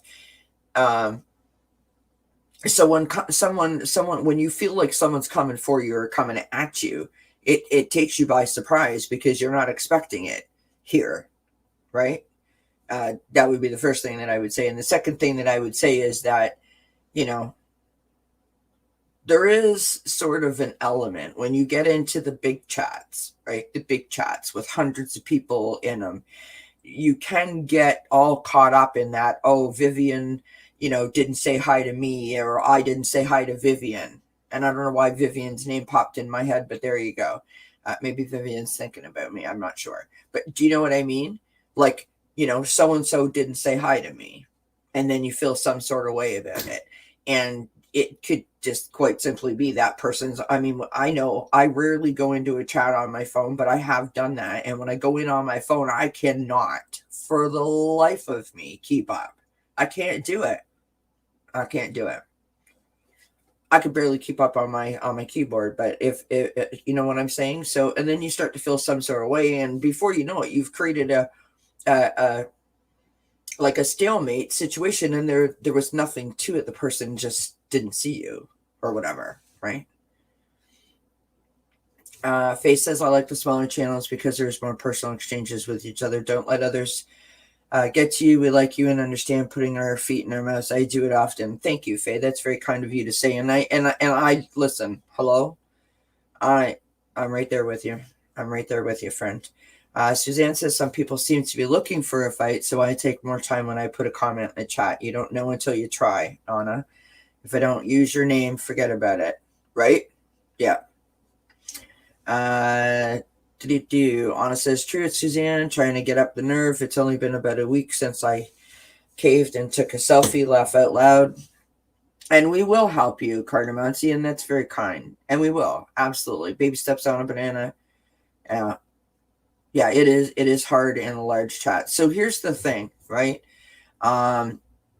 I would love to do some content on my channel, and I don't know how helpful it would be to the people out there about starting their own channels. Here is the thing. It can feel like a job, which may or may not, be something that you're looking for.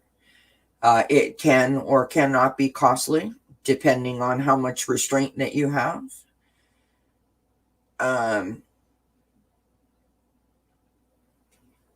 It can be extremely rewarding.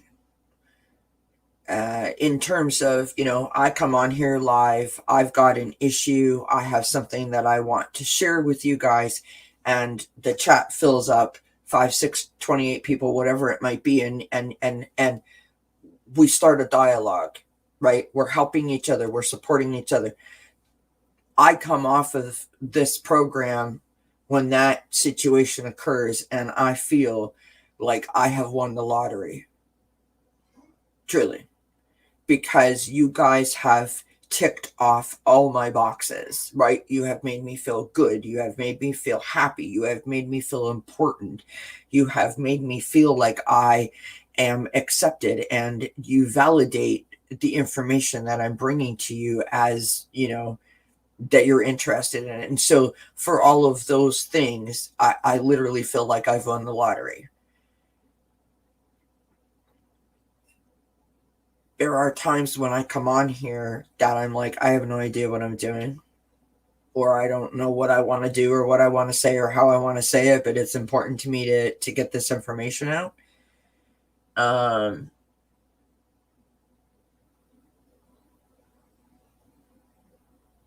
So that sometimes can be challenging, but the benefits far outweigh any negativity. I have to say. I care about the subscribers, but I'm not like, I have 98, I have 95, I have 96 or whatever. Like, I'm not going on and on and on about it, because I'm not trying to like, I'm not trying to climb a ladder in subscribers. This isn't like the likes or whatever in Facebook.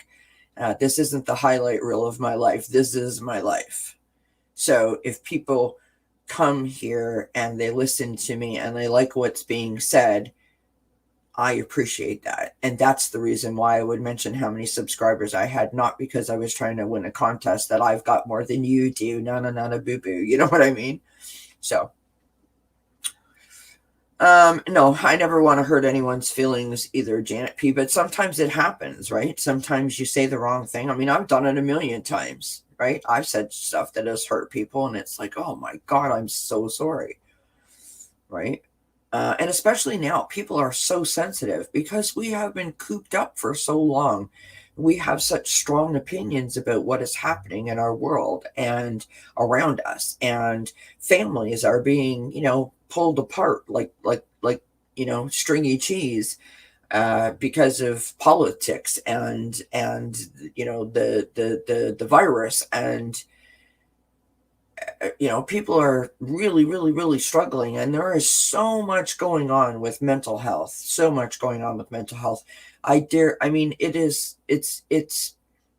so scary to me how many people probably are experiencing anxiety and don't even recognize it. By the way, that's what the top 10 tips are going to be about this week, is about recognizing the signs of anxiety. Because it's not a joke. It is not a joke. And it can mess you up if you allow it to. It can really, really mess you up. Suzanne said sometimes we need to stand our ground, but that doesn't mean that we don't lead with love. 100% well said, my friend. Anna says there are times that I get attacked in the comment section of videos. I normally very politely put peeps in their place, then proceed to ignore them. Yeah. I don't really foresee, Anna, that because you seem to be able to express yourself well, and so I don't think that you would have an issue with that.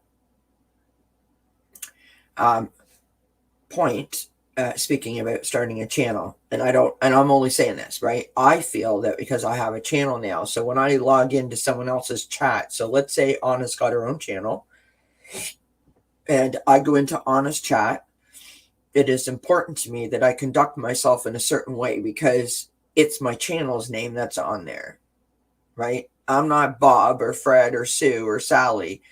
That doesn't catch for me, wellness chats. And so it's important to me that I conduct myself in a certain way because I'm representing my channel, right? So that's something to consider also. Suzanne says, don't let a few interfere with your growth goals and your message. 100%. And thank you, Suzanne, because sometimes I do need the reminder. Sin says, I know of one YouTuber and astrologer who just turned comments off because he got tired of dealing with the negatives. Yeah.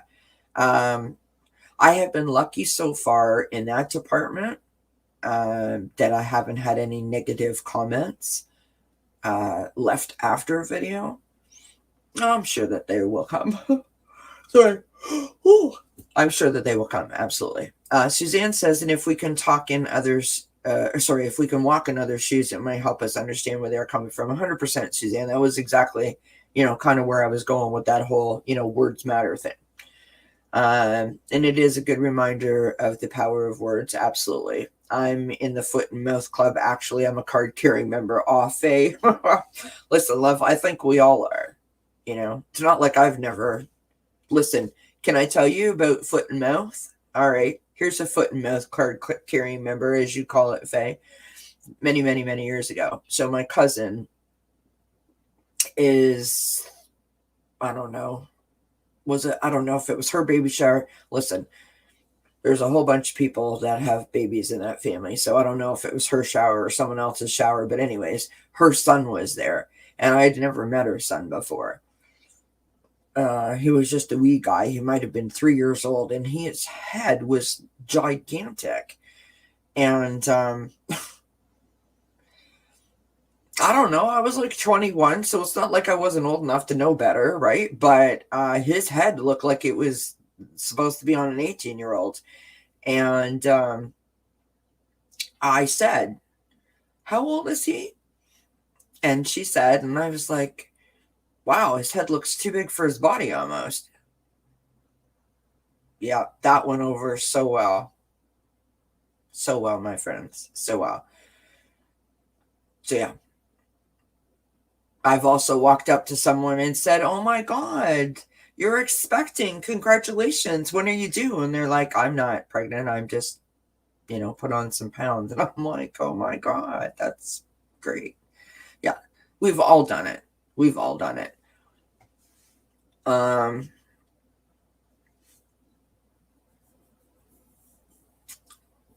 Janet P says, it actually fits with my message from my guides about a situation at work. You helped reinforce their message. Well, there you go. And I'm happy that I did that. Yeah, I know, right? Like, so bad. I mean, we've all done it, right? We've all done it, whether it was intentional or not. But here's the thing: when you do a foot and mouth thing, when you say something like that, immediately, whoops, and you start apologizing, right? "I'm so sorry. Oh my gosh, that came out wrong." Do you know what I mean? Like that kind of thing.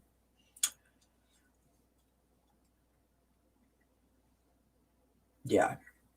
That's the difference, though, right? That's the point about the words matter and the sincerity behind the words. Because if you said something and you could tell by someone's facial expression that you either threw them off with your comment, you affected them in some way, they were kind of like, "What?"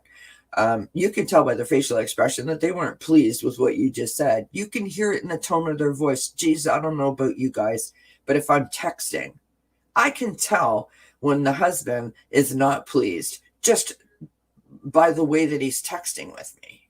I can tell. I can tell with my sister. If we're texting, I know if she's displeased. I know if something's going on just by the way that she's texting, because her words are not the same. Do you know what I mean? I'm sure you've all experienced it. Um, and so, that's why it's important to, if you realize foot and mouth, you're like, "Oh, I'm so sorry." And then you reach out, you make amends, you try to apologize, and I'll give you another example, right? Since we're going there and we're being 100% honest. So, when we did the New Year's prediction show, okay,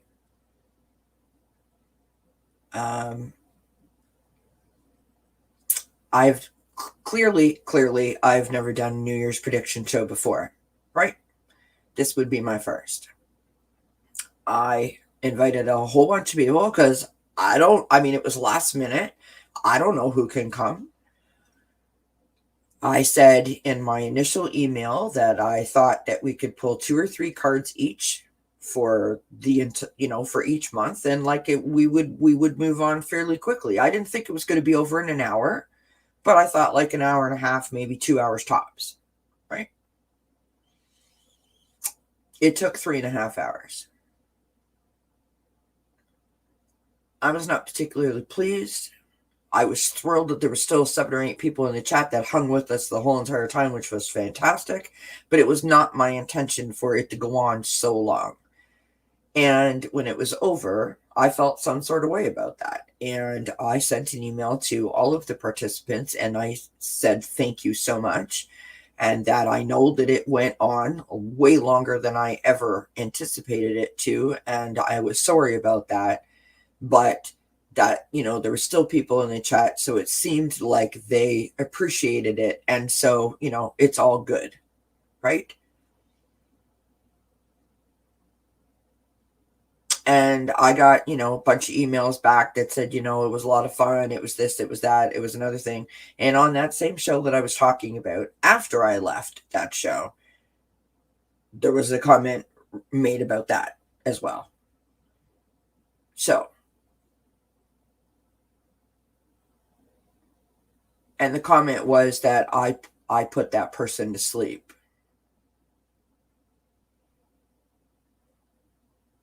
nice. So basically where I was going with that is,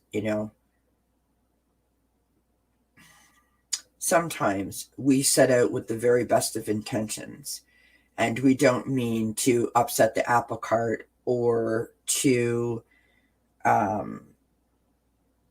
nobody really wants to have things go, off the rails. That's not really our intention, I would think. And when they do, you have to own it. You got to put your adult pants on and own it and say, like, oh crap, that totally didn't go the way I wanted it to. What can I learn from it? Or, you know, get up, dust yourself off, and move forward. And so that's what I tried to do. I didn't like dwell on it. I didn't like, oh my God, I'm going to throw myself in front of traffic, because the show didn't go the way that I wanted to. But I did say I was sorry that it went so long, but it seemed to be okay. And so, like, tomorrow's a new day, right? I didn't think it was a problem, is my point. I didn't think it was a problem, and it was on my channel, so I didn't think it was an issue. But then apparently, even though that person sent me back a response and said, oh, thanks, and I had a great time, then made a comment on their channel that said that, that I put them to sleep. So, the point that I'm making is, right, you can't be responsible for what other people do. You can only be responsible for what you do. So if you find yourself in a situation where you have, foot and mouth, or you've done something or said something that has upset someone else, the only thing that you can do is, reach out and try to make amends if you feel the situation warrants it. And then, stand in your power and move along, right? Ba-dum-bum-ba-dum-ba.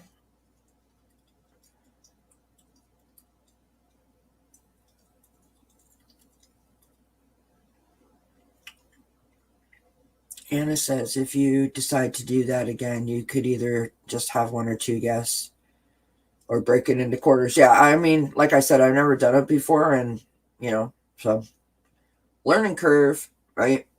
That's the thing about having a channel. Like, you don't know what's going to work, what's not, what's going to resonate, what's going to bring the people in until you try it. How do you know that, right? There's no crystal ball that tells you that, unfortunately. Oh my gosh, Anna, that's funny. Suzanne says, I would have said that obviously my channel is not for you. I just think a comment about falling asleep says something about them. I actually think that comment was more about the time than you. I could be wrong, but that was the impression I got. Yeah. We'll discuss in the email, Anna. I don't really want to say anymore, but yeah.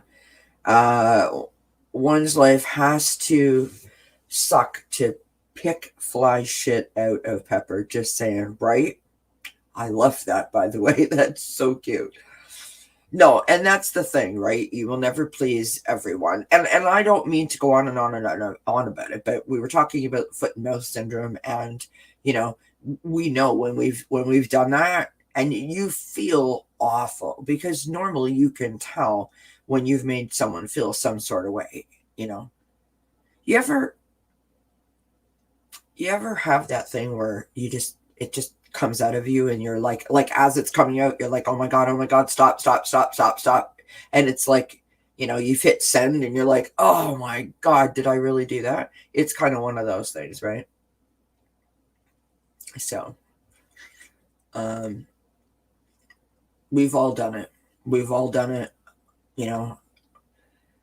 It's really how you handle the aftermath of those situations that speaks to you, to your intention, and to your feelings about the other person. How you conduct yourself afterwards is the important bit, in my opinion, right? How you try to make amends or apologize or whatever. And I'm the first person who will apologize, and I've been told my whole entire life that I suffer from the sorry syndrome.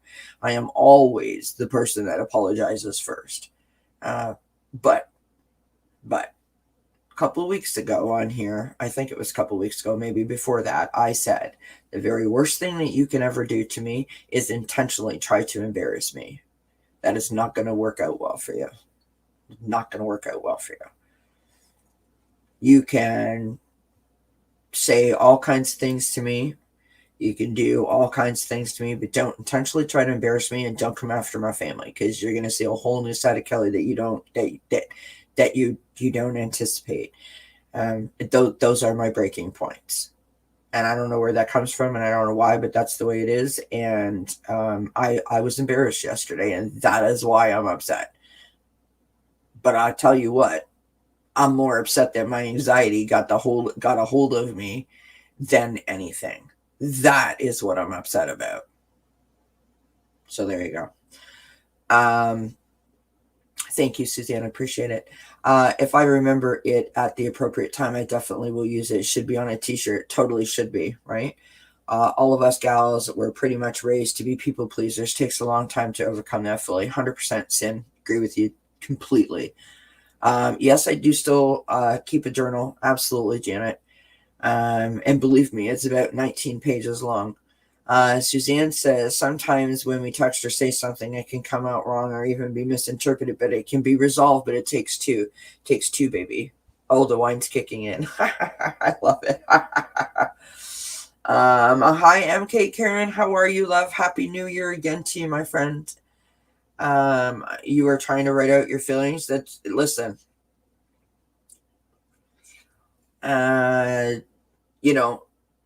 sometimes that's a really, really good way to figure out if you are, how do I say this? I don't want to ever tell anybody that the way that you feel is not valid, right? So I'm going to try to explain this best way I can. When you feel some sort of way, you feel that way. You got to own it.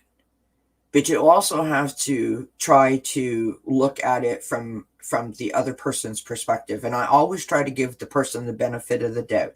Did they do it intentionally? Was it intended to be a joke? At the same time as allowing myself to feel whatever way I feel about said situation. So what am I talking about? Here we go again, folks. I'm just kidding. So yesterday I went on someone's channel and they said something that embarrassed me. And, I'm talking about, words matter and, proper intentions towards the words that you use, because you can make, you can really upset somebody, whether you intended it or not. That's kind of where we were going. But yeah, that's what happened to me. And I felt some sort of way. And then my anxiety kicked in and I spent the whole night in my car and an upset stomach. And it was just like a crap situation all the way around, to be perfectly honest. And I don't love that my anxiety got the better of me. But it did. And so, I have to come on here and be honest about it. Oh, thank you, MK Karen. You're very kind. Appreciate that. Your feelings don't belong to someone else, and someone else doesn't have the right to tell you how to feel. Exactly. I mean, my point in saying that is that, so I'm upset and I got to say I'm upset, but I also have to work out, am I upset because of a real thing, or am I upset because my anxiety has got the better of me and it's making me think all kinds of things that aren't really happening, right? When you have diagnosed anxiety, and I don't know how many of you here have it or people who have it, but oftentimes you are suspicious. Oftentimes you are very paranoid. You are very distrusting, and you can make a situation way bigger than it is. And I mean, everyone can do that. Everyone can do that. But with anxiety, if it happens to be one of your fears or a past hurt that's been triggered by something that someone said, it's a whole different topic is kind of where I was going with that. And so, I don't want to go on about it forever. I'm just saying, that's where I was going with that. When I would write about my feelings in my journal kind of thing, I would literally have to write down, this is how I feel. Now, what actually happened, and am I overreacting? Am I feeling right? Not to unvalidate my personal feelings, but to take myself from a standpoint of like, what do I want to do? How do I want to resolve this? How do I want to move forward? I have to look at that situation from a different perspective. So sometimes it takes me a couple of days. Sometimes I have to walk away and come back until my anxiety is gone about the situation, so that I can look at it from a proper angle. Sometimes if I react in the moment, like all kinds of shit is gonna hit the proverbial fan. Trust me. Janice says, my younger coworker who is in a position in the department humiliated me in front of coworkers. I was mad all weekend over it. Janet, that's not cool. That's not cool. Now, of course, I don't know what happened, but I'm gonna say this. I don't know about you guys. As I've just said, I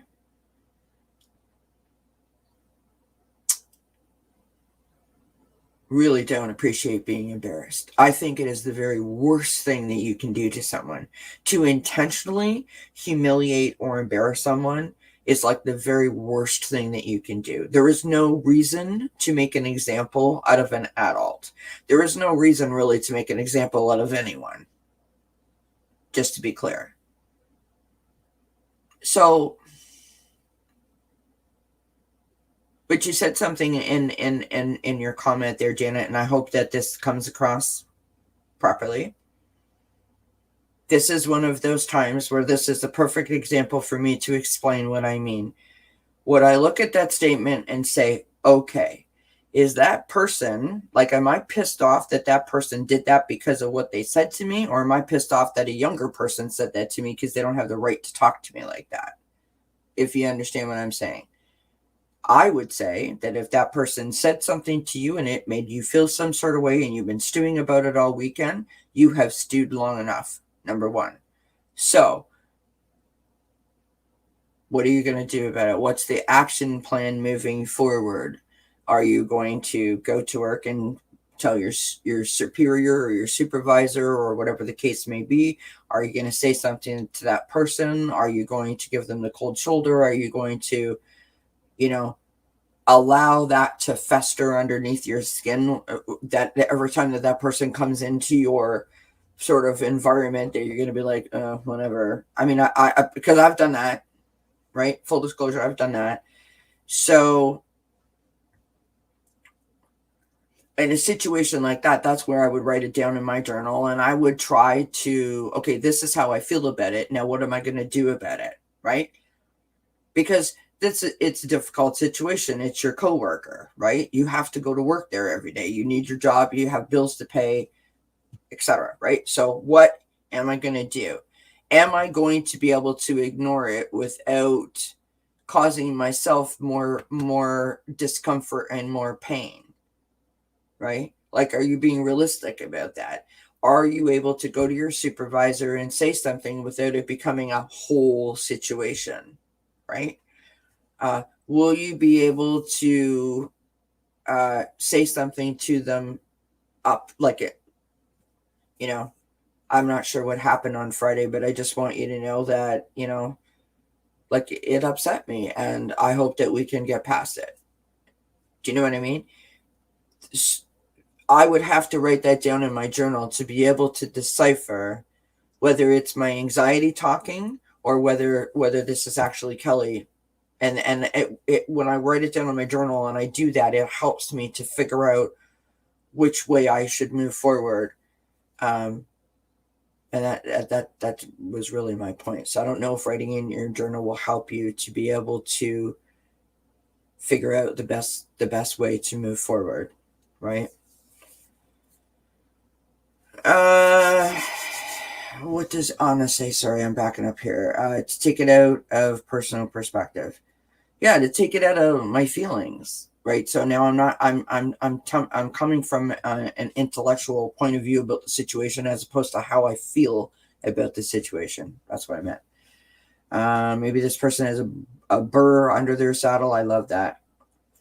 I do understand what you say. I think his age caused a lack of understanding. Okay, absolutely. So it's possible.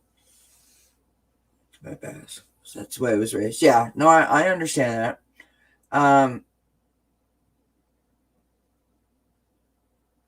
So if I'm understanding you correctly, and I'm not trying to put you on the spot, Janet, you don't. I mean, you shared it, so I just want to see if we can assist you with this. I think the very worst thing that you can do to yourself, because you really do a disservice to yourself, is to just sort of go, okay, I'm not, this isn't a big deal. Like, I forget about it. And it's oftentimes when we say, like, just let it roll off your back, that we haven't let it roll off our back. It's still bothering us and we still want to do something, but we haven't done anything. So if you're able to go to work and just get on with it, great.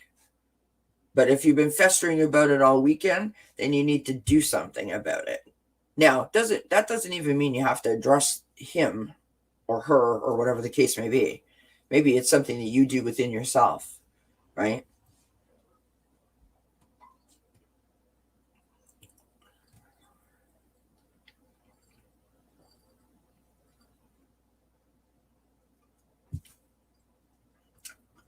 It's funny that you say that, Suzanne, because they say as you get older, you find your voice. And I find that as I've gotten older, I have lost my voice. And I love that, Janet, that one of your co-workers told him that they were inappropriate. like Anna says, you definitely, I mean, that's the point, right? That's the point that I'm trying to make. So it's not like you walk in there on Monday thinking like everyone is against you, right? You know that one of your other coworkers went, excuse me, no, don't do that. Which is so I would say that because your other coworker did that is out there. And if I were you, I would mention it to your supervisor. You don't have to rush in there first thing Monday morning and be like, oh my God, you need to know what happened. But I'd let it be heard. I'd let it be said. 100%. So long time ago, I worked for a company. I was hired for a particular position. And about a year and a half in, I was called into the CEO's office, which of course is always nerve-wracking, right? And my previous, or like my current boss was in there, and I thought I was getting fired. And it turns out that they were eyeing me for replacing a person that was about to retire. And I was floored because I had no experience whatsoever doing the job that they did. But I'm like, okay. So I get the job. Great. Wonderful. Wow. The only person who didn't think it was wonderful was the person that I was working with. And I was a part of a 2-person team. And it's difficult to be a team when one of you doesn't want you there. And she was an older lady compared to myself at the time. And she did not like me. She did not like me one bit.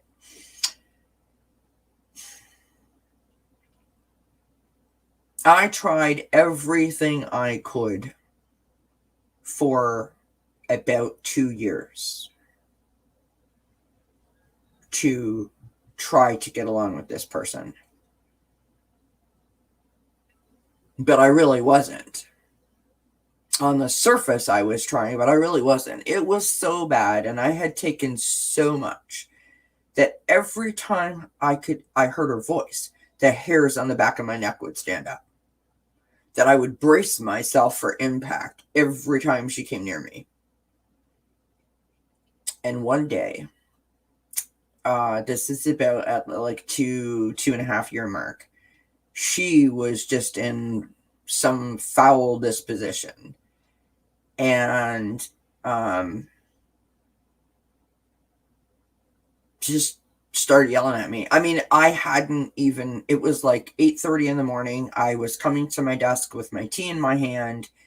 I hadn't turned on my computer yet. I hadn't sat down, and she was sitting in her chair. We sat in a cubicle situation, but our backs were to each other. And she spun around in her chair and she started tapping the arm of her chair. And it was like, it took me back to like I was a child again, right? That disapproval look from your parents. And she started on me. And I said to her, like, what is your problem? What is your problem? Well, now we're like, she's like yelling at me out loud in the middle of the office. And my boss came around the corner just as that was happening. And he was the nicest, quietest person ever. And his face was the color of my top. And he just pointed at her and was like, that is enough. And he's like, you in my office right now. So about an hour later, we find ourselves sitting, I find myself now sitting in the office with her, in his office. And he's basically saying, like, what is your beef? Well, apparently her beef was that I made mistakes. And he said, yes, and okay, and she's new and she's still learning, and you are forgetting about all the other things that she's done correctly. And then she had something to say, and I turned around and I said, you are the senior member of this team, not me. You have done absolutely nothing to help me, to point me in the right direction, to teach me, to increase my learning. All you have ever done is point out every error that I have ever made. So when you start showing me how to do things correctly, perhaps that's when we'll have some improvement. She made it sound like I was, like I said, it was like, 2.5 years in. It's not, obviously I wasn't making that many mistakes, or I wouldn't still be there. Anyway, suffices to say that I lasted for 10 years in that position until my company phased me out, which was a lovely experience if no one's experienced that. And just before I was leaving, I had gone on vacation. And I had, as most people do when they go on vacation, I'd done everything that I needed to do for the job that I was in, and made sure that I dotted my I's and crossed my T's so that there was no issues, right? That's all what we do. And I walked in the door and I heard all kinds of chatter. People coming, oh, Kelly, oh my God. And I'm like, uh-oh, like what the heck? What's going on?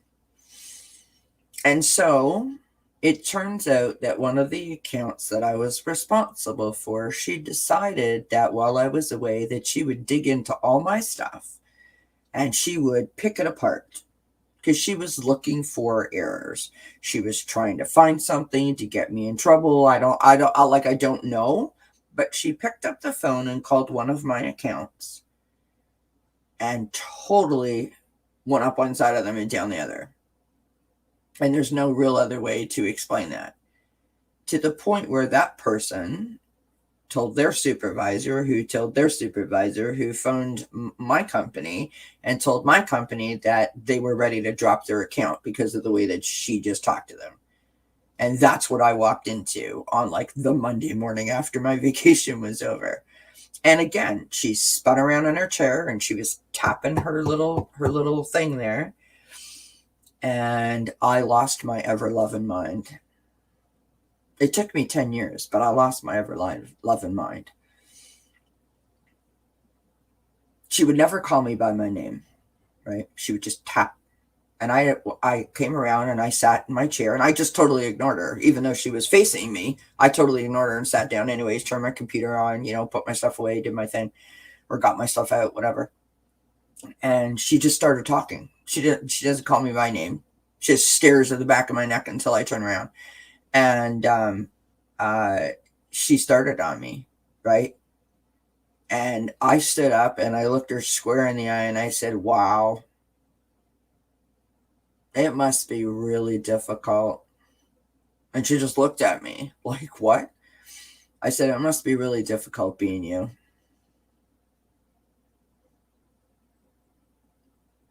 And she was like, what the hell is that supposed to mean? I said, I'm just saying, it must be really difficult being you. It must be really difficult. And she just stared at me. And I just walked out of the little cubicle thing where we sat, right? And I don't know if I went and got my tea or whatever. And when I came back, she said, so and so's account is a mess. What are you gonna do about it?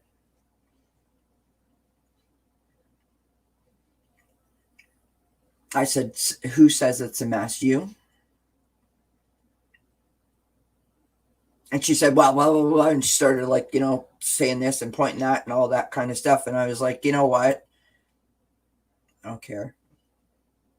When my boss calls me in the office and tells me it's a mess, then I have something to discuss. I'm not discussing it with you. I don't answer to you. You're not my superior. She said, I'm the senior member of this team. I said, in age only. And that was it. That was it. I was done. I was like, you know what? I am sick and tired of kissing your butt. I'm sick and tired of taking your backlash and your baloney and your BS and your attitude. And like, no more. No more, no more, no more, no more. I'm not doing it. And that was it. And it was just like, whatever. She disliked me so badly she disliked me that we used to do like a Secret Santa exchange at work. And one time she pulled my name out of the hat and gave it back to the person who was, doing the distribution of the names, and said that she wanted to pick another. And the person said, well, you can't do that. And she said, well, then I'm not participating because I'm not buying a gift for her. Seriously. I mean, how childish can you be? Interesting, right? Interesting.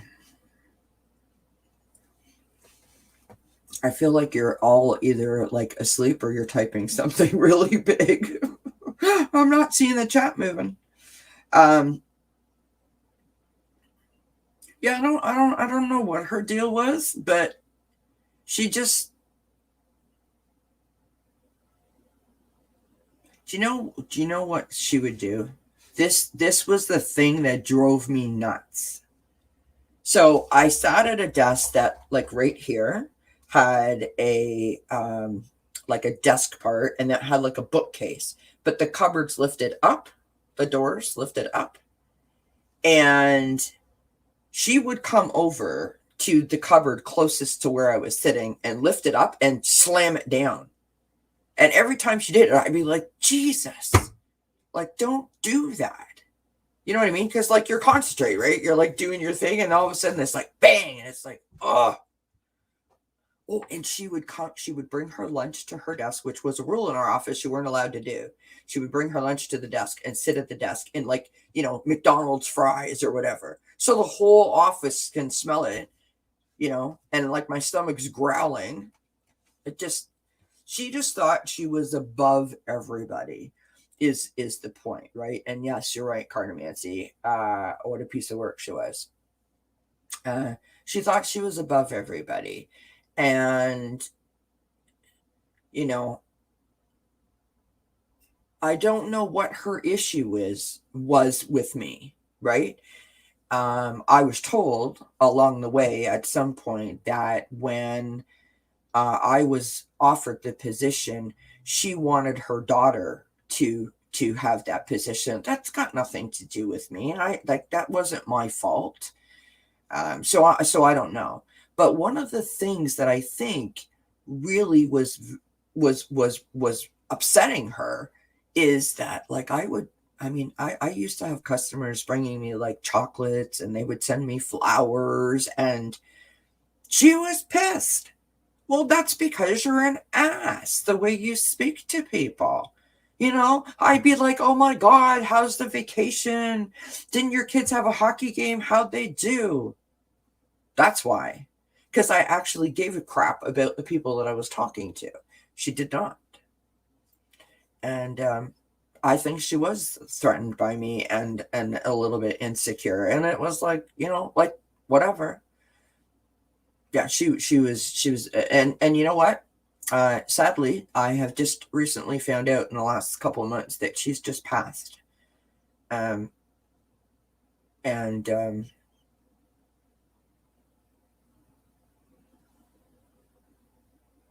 know, but yeah, 10 years, 10 and a half years, I worked with that kind of crap over my head. It was a lot. It was a lot. Um, I don't know, Faye. I don't know.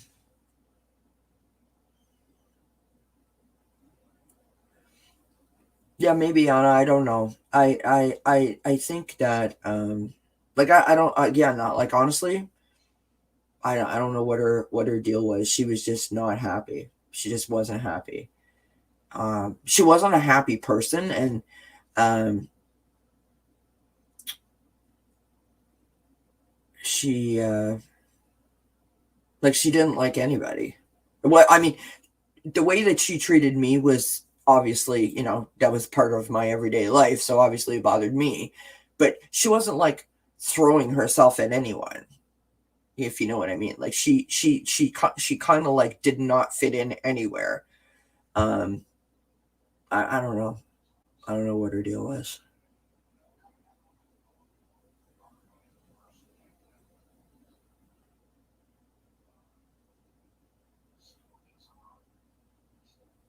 I wouldn't last that long. Yeah, 10 years. It was a long time.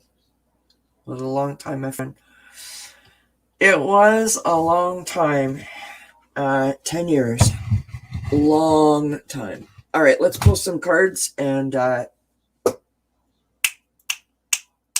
pull some cards, my friends. I would have punched her in the face. Yeah. Well, you know what? Listen, there are times. There are times when I was like, I don't know, like, what am I gonna do with this chick? Then, and you know what? Like, there was other people that were like the same age as her, that worked there that loved me. So I don't know if it was just that she was jealous. I don't know what it was. I have no idea.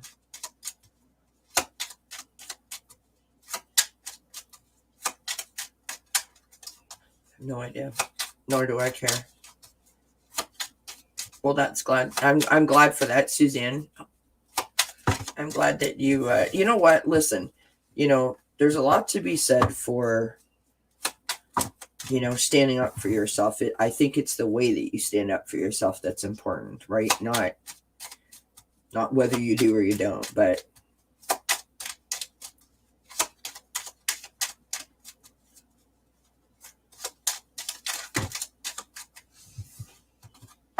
oh, I got you, Janet. I know what you're saying now. And this person bragged on my work at the last department meeting in front of both bosses. You know,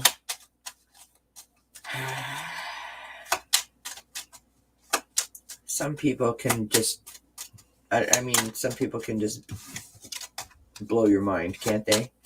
At the things that they will do. Like, I don't know about you guys, but that's how I got a job, by being deceitful, underhanded, manipulative, you know, or being just a straight up pain in the ass. I don't know that I would feel really good about my contribution. Do you know what I mean? Like, if that's how you're going to win something,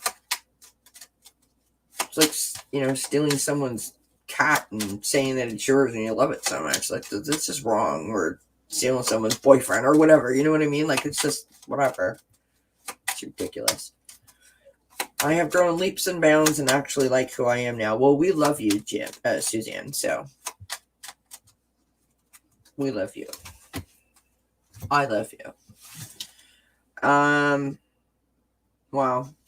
I accept renewal and delight in fresh starts.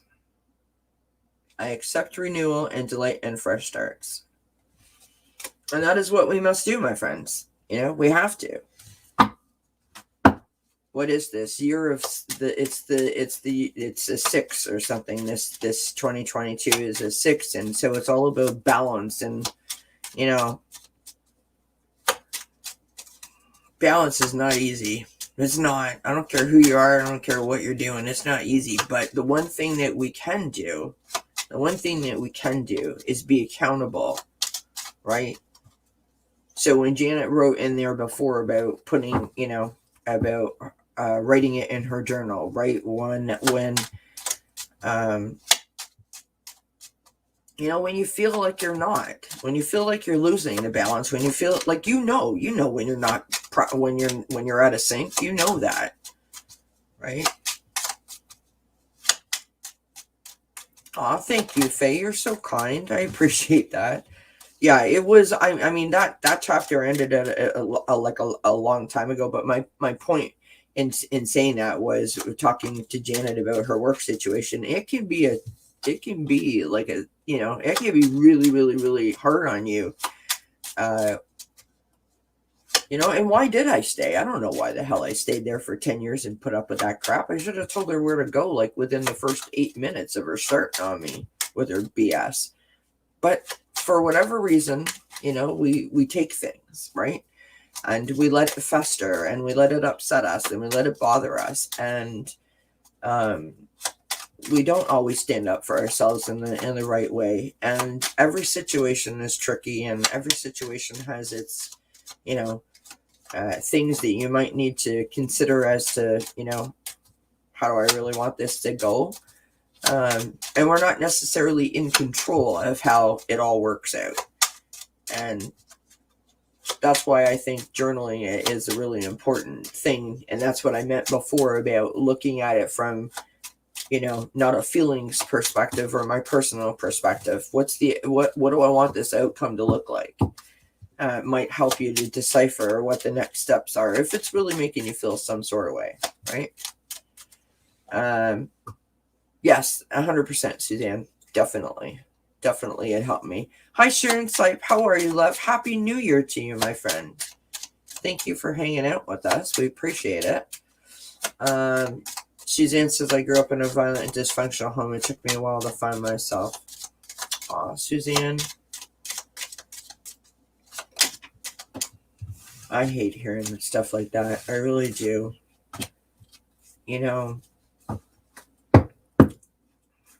I realize how fortunate I am that I did not have that my whole entire childhood. And I know all too well what that can do to a person. And I hate knowing that any child has experienced that, or anybody is carrying that with them. So it's so hard, because it's so unnecessary. So unnecessary. Mark's like, I totally outdid myself with the cake. I don't know. It's kind of gross.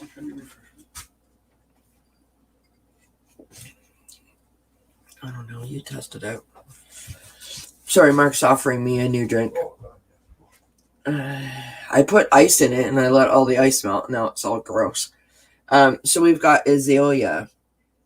Temperance. Find balance and be centered, my friends. Find balance and be centered. Isn't that what we're talking about? Find balance and be centered. My family is still cruel to me, so I walked away. I'm sorry, Suzanne. Cardomancy did too. Sorry, Cardomancy. Suzanne wants to see this lovely cake that she cannot eat. Maybe he'll bring it to us. Who knows? Yes. Well, here's the thing. He's baking the cake because he wants to eat it. So I'm allergic to eggs, so I don't often indulge. Like, so we had that big cake that he made. And I think I had a piece in it, and then a little bit. It's not something that I do, because it'll not be good for me.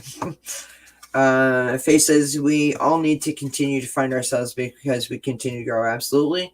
Anna Banana says, I think that is why I was quiet as a child. Dysfunctional home, but I saw more dysfunctionality in other families, so I just swallowed everything and kept quiet.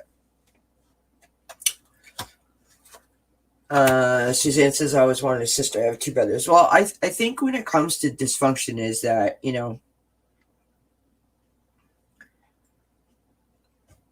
we don't always know that what we're experiencing is dysfunctional, because that's what we know, right? And when you go to someone else's house for dinner or whatever, you don't always see the real side of them. Do you know what I mean?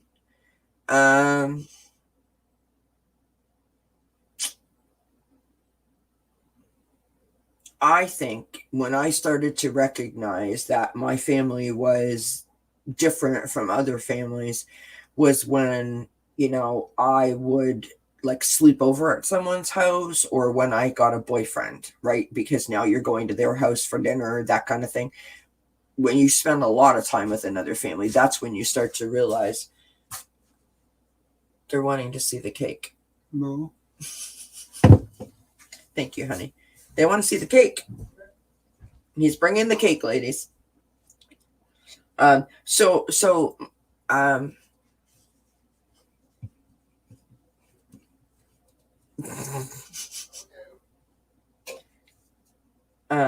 anyways, so I'm just saying that when you go to other people's families' homes, you don't necessarily see, and then sometimes you do, right? I remember this friend in school, and I think the other part of that is, so you don't necessarily know that your house is dysfunctional. No, that's not. Oh, here it is. That's the cake. What kind of cake is that? Vanilla with chocolate icing. Oh, vanilla cake with chocolate icing.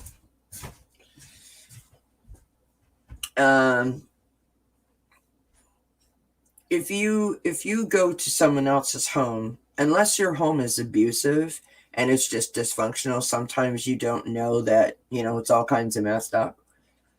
And then other times you do. It's a really interesting thing.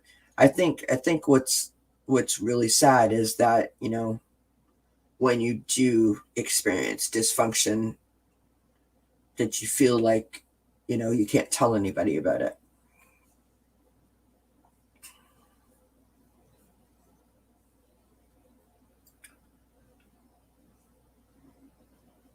That's a good point, Faye. That's a good point.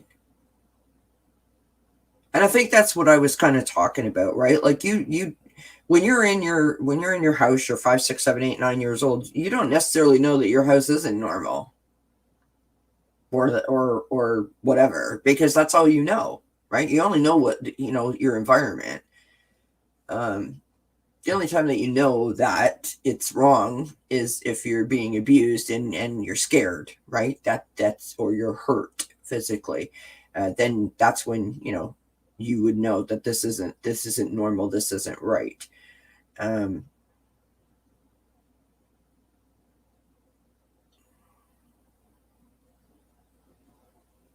Great. I don't get any. Karen and Anna are getting half the cake.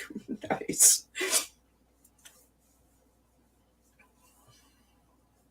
Yeah.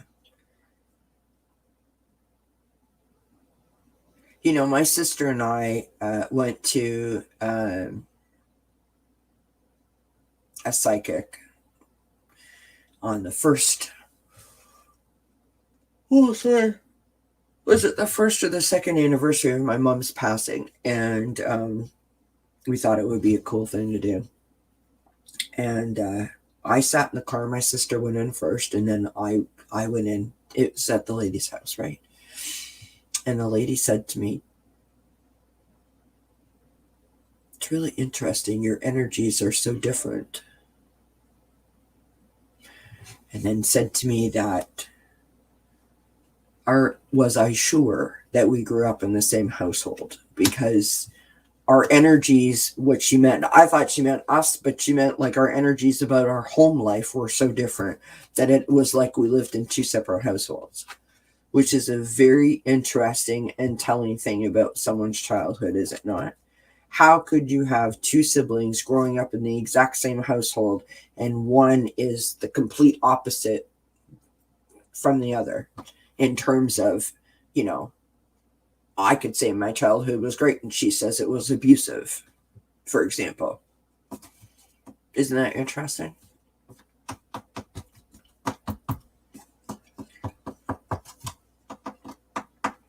My neighbor came to get his package.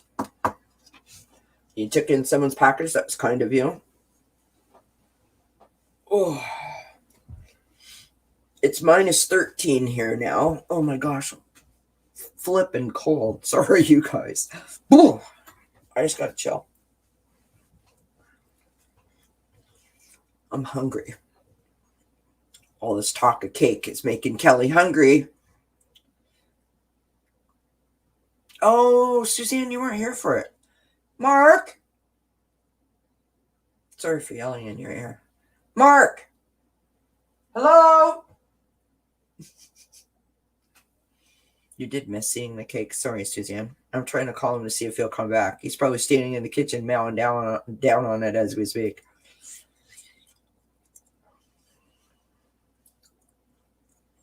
Oh, gross, Anna. I'm so sorry.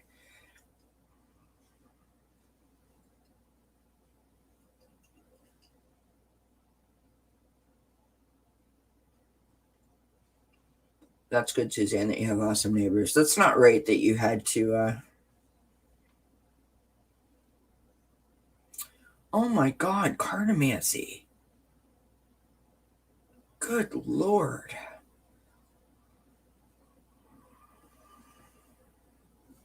I'm so sorry.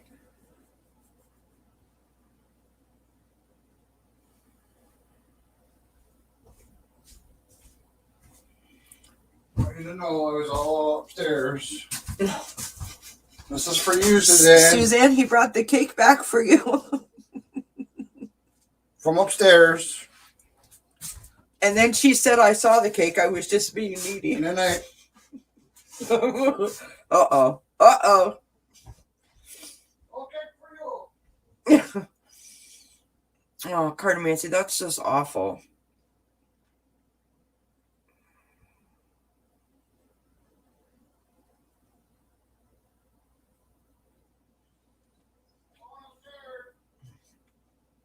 Okay. I don't know what to say about that. That's, I can't imagine. I can't imagine that.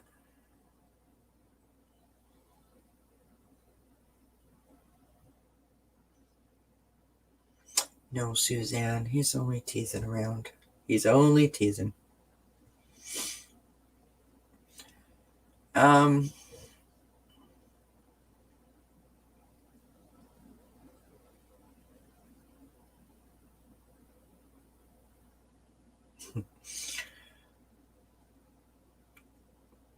I'm sorry that you weren't close, cartomancy, but you know what?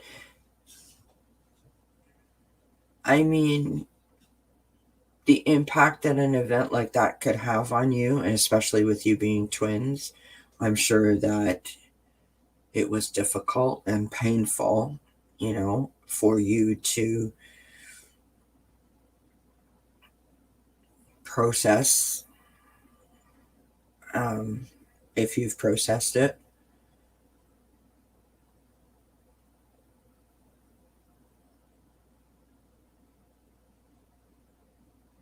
Yes, and 100%. We all have. I mean, you know what?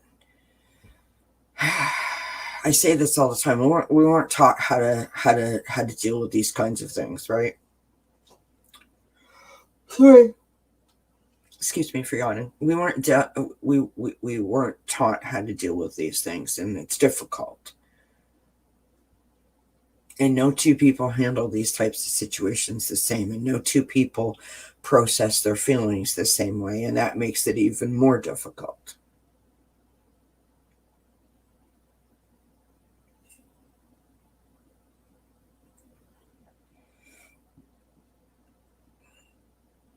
The only thing that I can say to that is when a group like this community, like here in this chat tonight, why this is so, so, so, so important. That's why it's so important.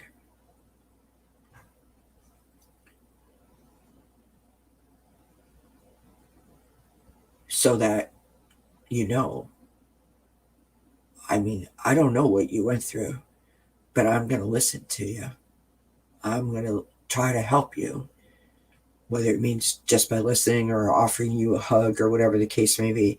That's why this is so important to me.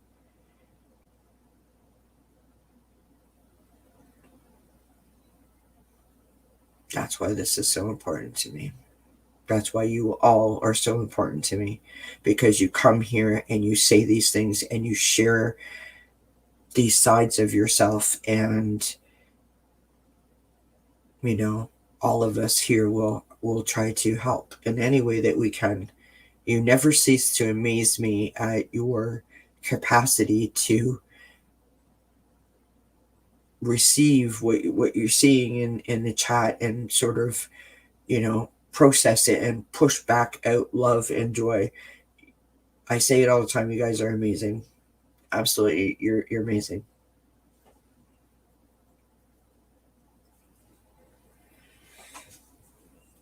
Well, you know what, Cartomancy, I think that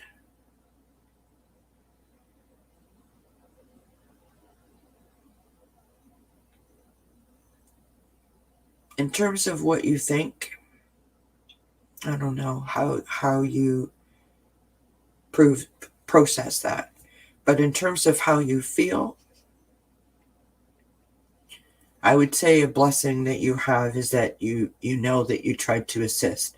You didn't just go, you know what, like I'm done with you, which is important to remember for your own peace of mind and for your own healing.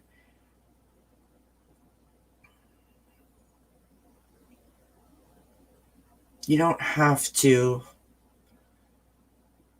always understand why. Like, you don't. Sometimes the why isn't really important, although I do understand the need for the why. I do, believe me, I do, because that part I've done myself. But time does heal to a certain degree, and with time the why can be the importance of the why can be lessened, like, if you know what I mean, it can decrease.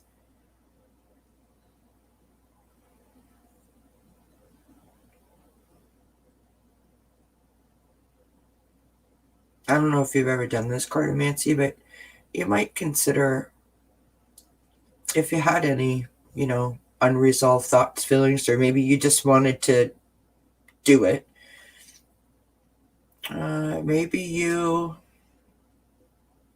maybe write it down. Write her a letter.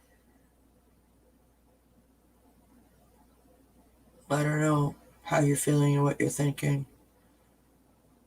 Talk to her. It might help. I did that for my mom and it helped a little bit. All right.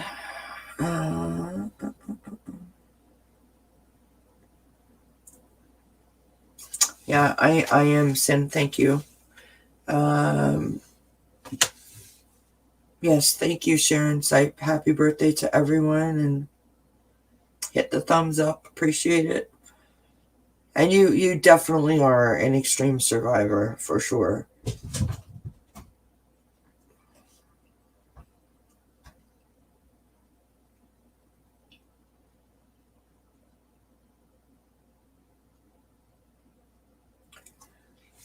Well, I'm glad that you are talking now, and we are always here for you. We are always here for each other. That is what is phenomenal about this group, and I'm thrilled that you got a little bit off your chest. Sometimes that's just all you need, right? Yikes.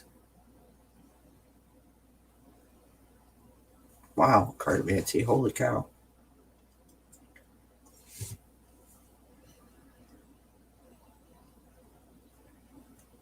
Oh, Suzanne, y'all are going to make me cry. That was beautiful. All right, my friends, I'm going to pull a couple more cards. And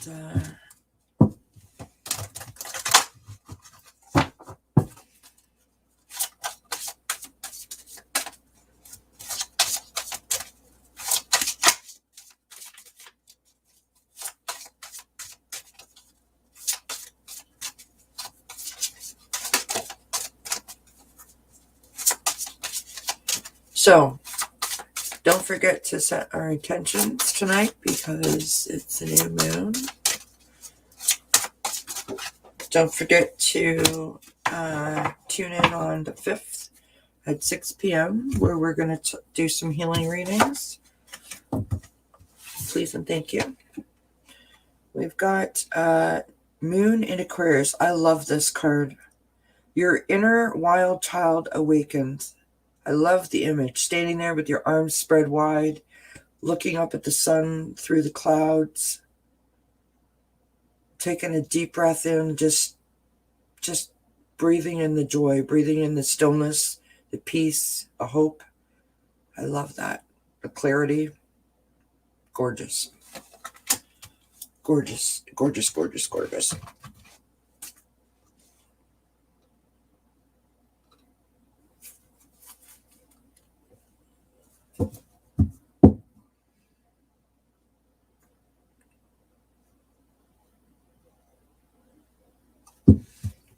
Aw, you guys, thank you.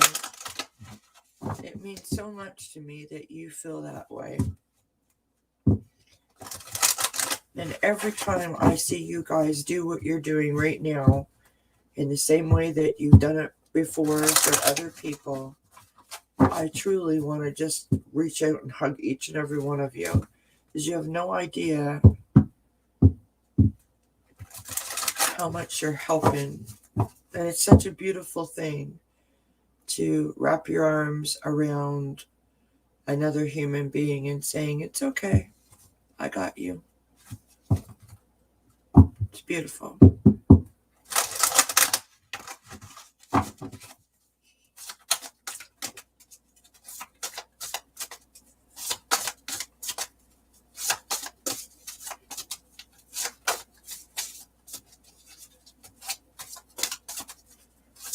Right, Sin?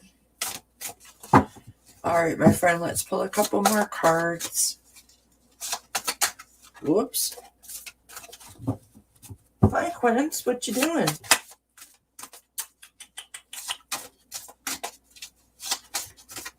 Coming to say hello.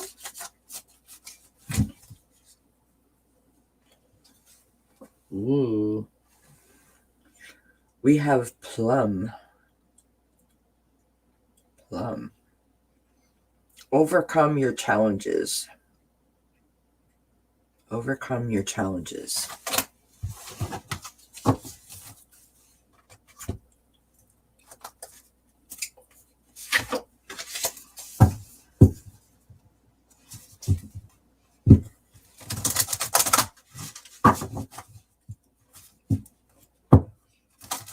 Well said, Suzanne. Well said.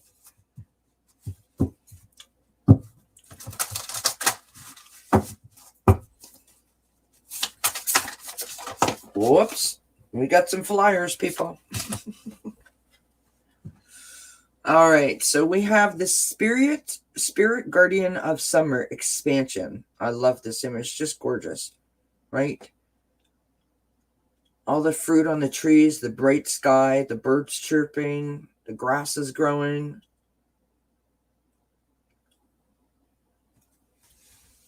I mean, that's what we're all trying to achieve, right? And then this one also flew out. This is Starry Night Acceptance. That's all we're trying to do. We just want to be accepted. We want to be heard. We want to, we want to be that free spirit, right? We want to be that free spirit. We want to overcome our challenges. We want to be accepted. We want to be accepted. We need to be validated and heard. And I love those messages. Those are beautiful.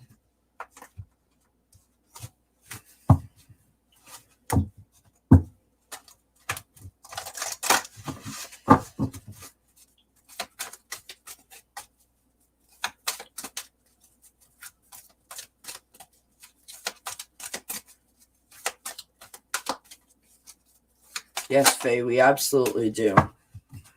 We absolutely do. And you're right, Suzanne, love is all the answer.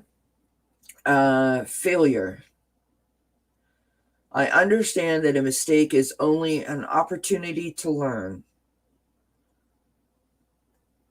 That's beautiful. I understand that a mistake is only an opportunity to learn. Because truly, my friends, that's what it is. It is an opportunity to learn, right?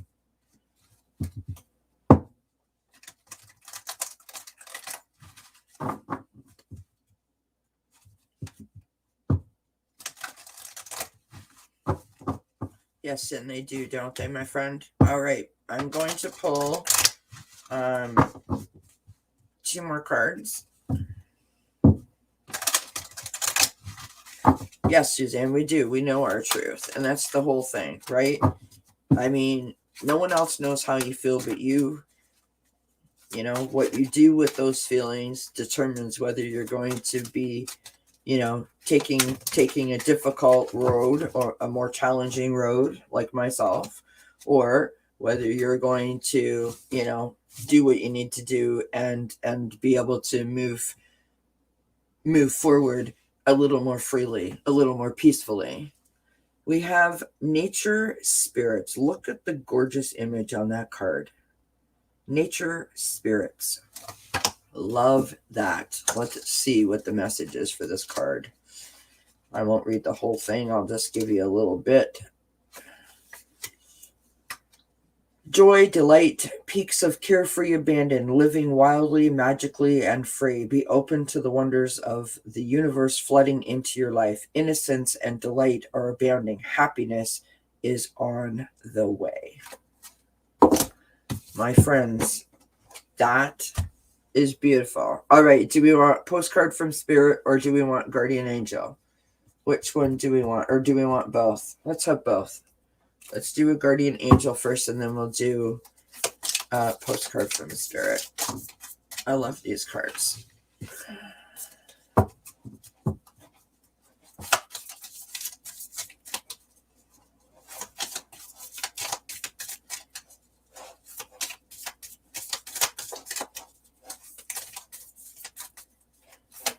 Whoop, flyer. Did you see that? We have forgiveness. So the message on the card says, holding on to a past hurt is preventing you from moving forward and achieving your heart's desires. Let it go. Forgiveness does not mean that you condone another's actions. It simply means that you are no longer willing to be a perpetual victim to a particular person or event. Blame is a waste of your precious energy. Bless and surrender the past, for in doing so you will reclaim the joy of life. Interesting message, my friends. Interesting message. I love it. All right, we will move on to a postcard from Spirit. And let us see what we get. It's funny, Janet, I was thinking of you when I was reading that card, so it's interesting that you put wow up there.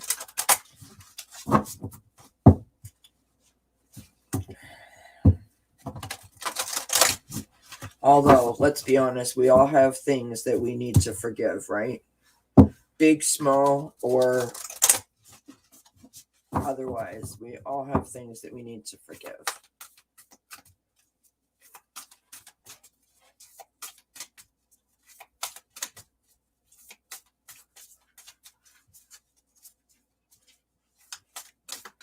We all have things.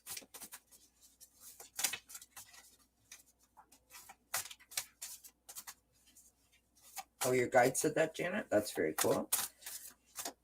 One thing I am most proud of is that I've raised my son and daughter with love. I am a good mother. Oh, Suzanne, of course you're a good mama. I sense that you're a great mama. All right. My friends, here we go. Here, whoops. I cannot hold on to the card, but here is our card. All right. Gosh, we get this all the time.